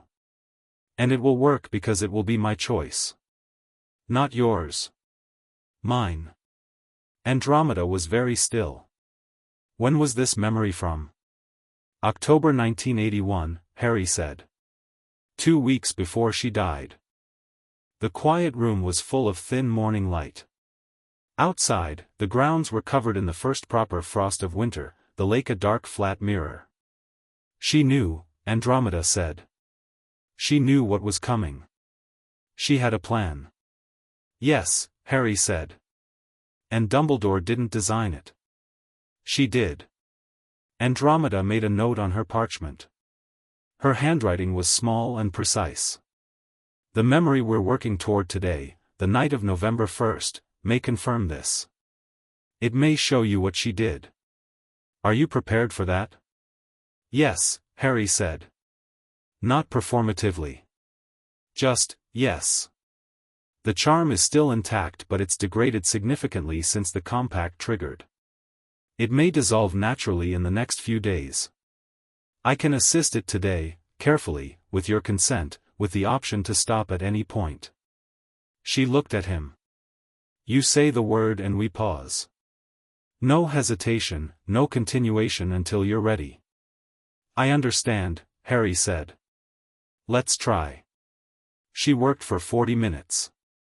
It was not painful, but it had the specific quality of difficulty, the sensation of something very tightly wound slowly being given permission to unwind, the resistance of it, the careful steady patience required on both sides. Andromeda's wand movements were impossibly precise. Harry sat with his hands in his lap and breathed and thought about his mother's voice saying it will work because it will be my choice, and let the memory come toward him rather than trying to pull it. It came in pieces. Not chronologically, more like a mosaic arriving tile by tile, the full image assembling from fragments. The cottage at Godric's Hollow, night. His father's shout from downstairs, the specific short sound of surprise and then nothing, and knowing what nothing meant. His mother scooping him up from his crib, her arms around him, the smell of her, warmth and something floral, and beneath it the sharp human smell of fear. She was shaking slightly and holding him very tightly. She set him down facing her. She was on her knees on the nursery floor and she looked at him, her brown eyes level with his green ones, and her expression was not the expression of a woman who had given up. She said something in a voice too low to hear. Like a spell, but not a spell. Like a promise. Like the specific words of something she had spent months building. The door opened. The tall figure in the doorway was not Voldemort as Harry had imagined him, not a man, not quite, something in a man's shape but fundamentally altered, the specific wrongness of someone who had done things to themselves that cannot be undone. He was almost beautiful in the way that very dangerous things sometimes are. He said, "Stand aside, girl. Stand aside." And Lily Potter, on her knees on the nursery floor, looked at Voldemort and said, "No." Just that. Just, no. The simplest word in the English language used as the most absolute possible refusal. Your husband is dead. The boy was never meant to be yours. Stand aside and I will let you live. No. There was a silence in which something else passed between them, not words, something that Harry at 11 didn't fully have the vocabulary for, but that he understood in his bones, the specific quality of a person who has made a decision and moved so fully into that decision that there is nothing to bargain with anymore, because the bargaining part of them has ceased to exist. Then the green light, and his mother was gone, and there was only him, and the tall figure turned, and raised his wand, and Harry felt it. Not the killing curse, he felt it, but behind it, beneath it, under the green light and the terrible sound, he felt the thing his mother had placed in him in those last seconds. Not a spell. Not an enchantment in any conventional sense. Something older than spells, something that had no technical name and didn't need one, the specific magical imprint of complete, voluntary, unconditional love choosing to become a shield. He felt the green light arrive. He felt it hit the shield his mother had made of herself. He felt it rebound. Then he was in the ruins of the cottage and his mother was gone and something terrible had happened to Voldemort. He had not died but he had been unmade in a way that death might have been kinder, and the crying had started, the baby crying that was him, before he had the words for any of it. Harry opened his eyes. The quiet room was full of morning light. Andromeda was watching him with the steady, careful attention of someone who is witnessing something and knows that witnessing it is the most important thing they can do right now. His face was wet. He hadn't noticed that happening. He sat with it for a moment. The full thing. His mother on her knees saying no to Voldemort with absolute finality, and the love she had built into him in the last seconds of her life, and the specific knowledge, his own, direct, unmediated, finally his, of what had actually saved him. Not a scar. Not destiny. Not Dumbledore's plan. Her. She knew, he said. His voice was steady enough. She spent months building that protection. She knew what it would require. She chose it. Yes, Andromeda said. That's what the scar is, Harry said. It's not just the mark of the curse. It's the mark of her choice. It's where the magic she built into me was concentrated enough that the physical world couldn't contain it. He touched the scar without thinking about it, the way he'd touched it 10,000 times without knowing what he was touching. She put herself in me. Literally. The ancient magic of voluntary sacrifice, Andromeda said quietly. The mechanism is documented in theory, there have been accounts of it in the literature, most scholars consider them mythological, but I've never seen a verified case. She paused. You are the verified case. Harry thought about that. He thought about Dumbledore knowing this and building a plan around it and not telling him. He thought about Dumbledore's love for him and his parents and the specific cruelty, not intended as cruelty, never intended as cruelty, of keeping this from him. Of making him a tool of a sacrifice he didn't know had been made for him. He thought about his mother saying it will work because it will be my choice, not yours. Mine. And he thought, it did work, Mum. And I know about it now. And it's mine. Thank you, he said to Andromeda. She nodded. There are 2 charms remaining, she said. Based on the dissolution pattern they should release naturally in the next 10 to 14 days. When they do, come and find me. He nodded and stood and went to the door. Harry. He turned. Andromeda had her hands folded in her lap and her expression had something in it that was different from the clinical warmth she'd maintained throughout their sessions, something more personal. My sister was Bellatrix Lestrange. Neville Longbottom's parents, I know, he said. Our family is complicated, she said. The Black family. Sirius is my cousin. She paused. I want you to know that I have known, since I was a young woman, that he was innocent. I never had the power to do anything about it. I need you to know I never stopped wanting to. Her voice was measured and it cost her something to be measured about it. When the tribunal happens, whatever you find out, whatever the truth turns out to be, he is someone who deserves to be known properly. Not through the version they built around him. I'll make sure of it, Harry said. Sirius Black's emergency tribunal was set for December 17, 3 days before the Christmas holidays. Algernon Longbottom's motion had passed by a margin that would have been embarrassing if the Wizengamot had any capacity for embarrassment, which Harry was beginning to think it didn't.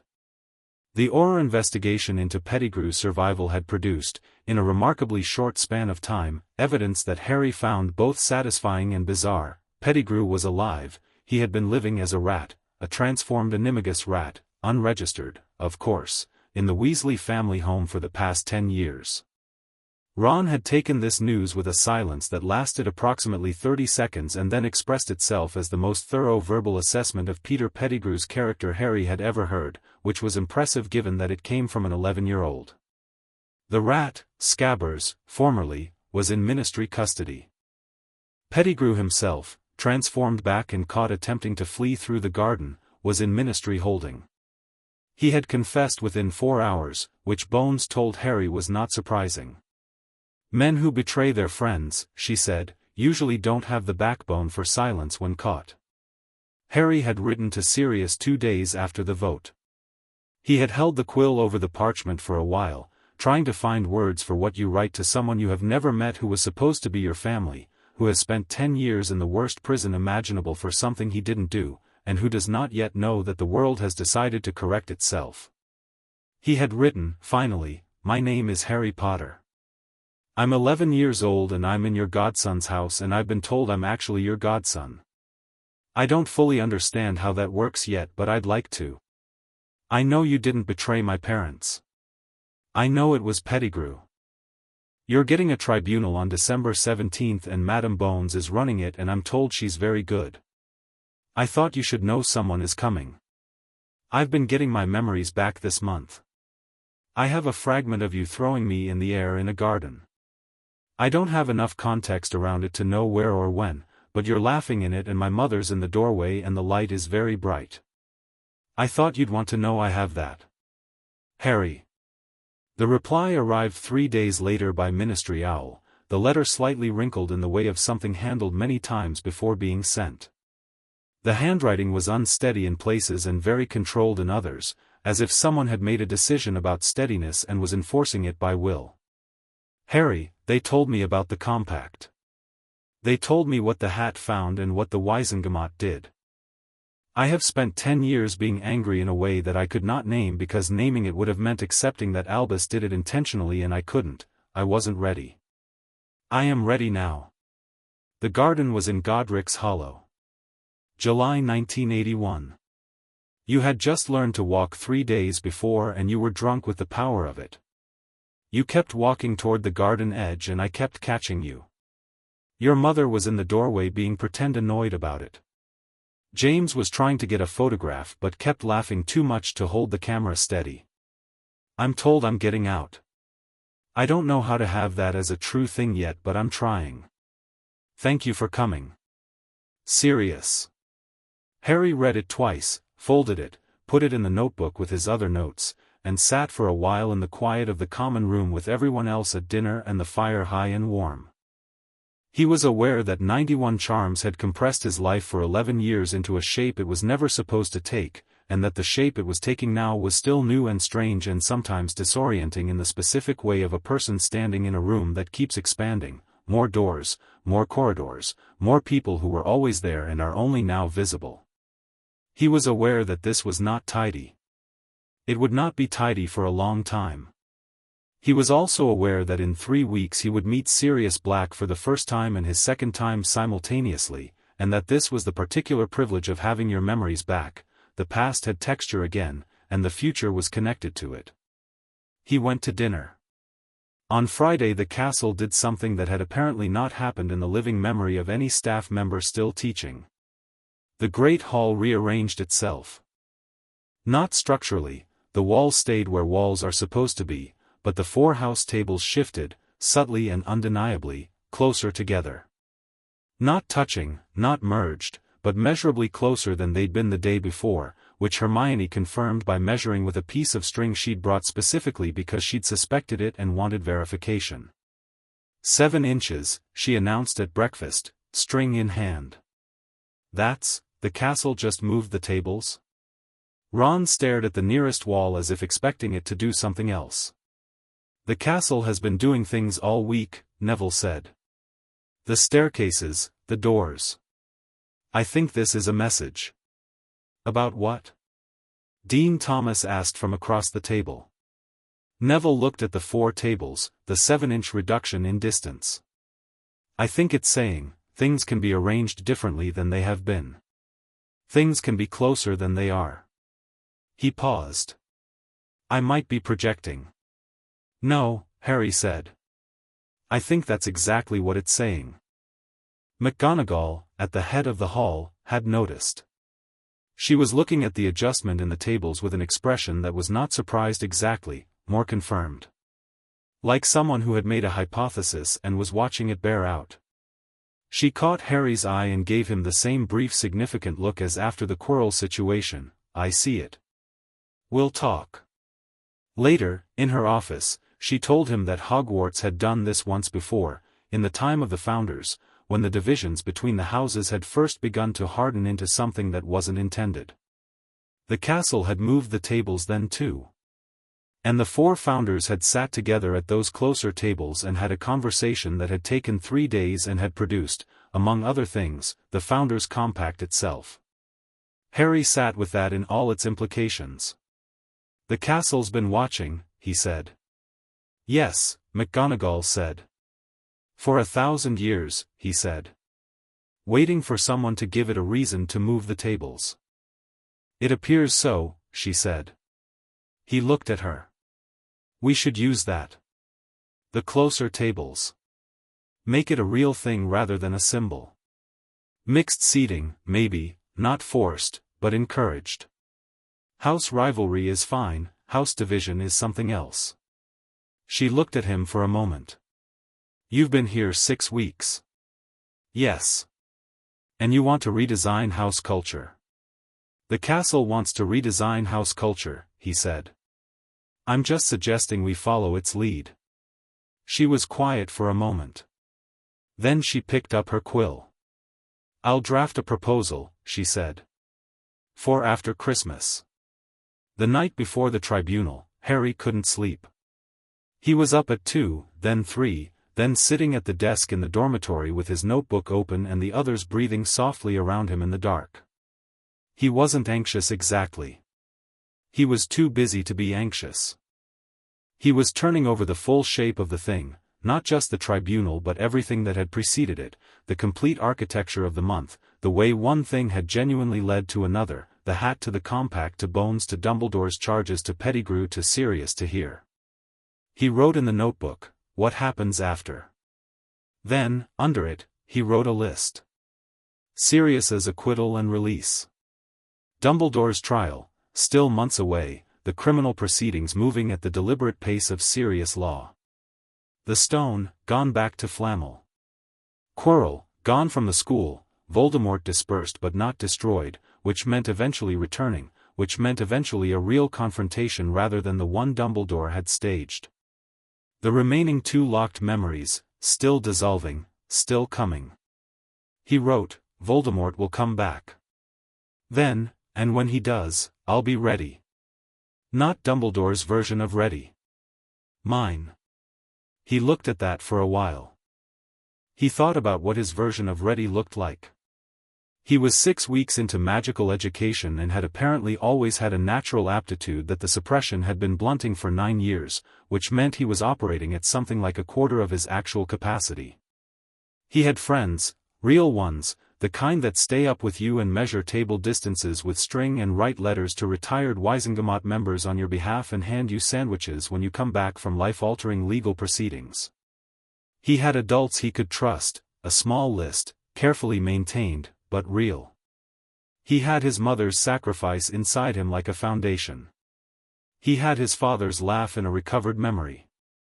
He had a godfather who would be free by Christmas. He had himself, finally, without the 91 gaps. That was, he thought, the thing that mattered most. Not the abilities or the allies or the legal proceedings, though those were all important. The simple fact that for the first time he knew the shape of who he was without anyone else's hands in it. He knew his own mind. He had sat in the dark of a hat's magic and watched his own memories return like lights coming on in a house he'd always lived in without power, and what had lit up in all of them was someone worth knowing. Someone worth being. He closed the notebook.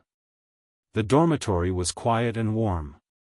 Outside the frost was heavy and the stars were out, and somewhere in London in a ministry holding cell, a man who had spent 10 years wrongly imprisoned was sleeping, or not sleeping, or staring at the ceiling counting the hours until tomorrow. Harry thought, I'm coming, Sirius. Tomorrow. And underneath it, simpler and truer than anything else, Mum. I know what you did. I know why. I've got it. He went to sleep.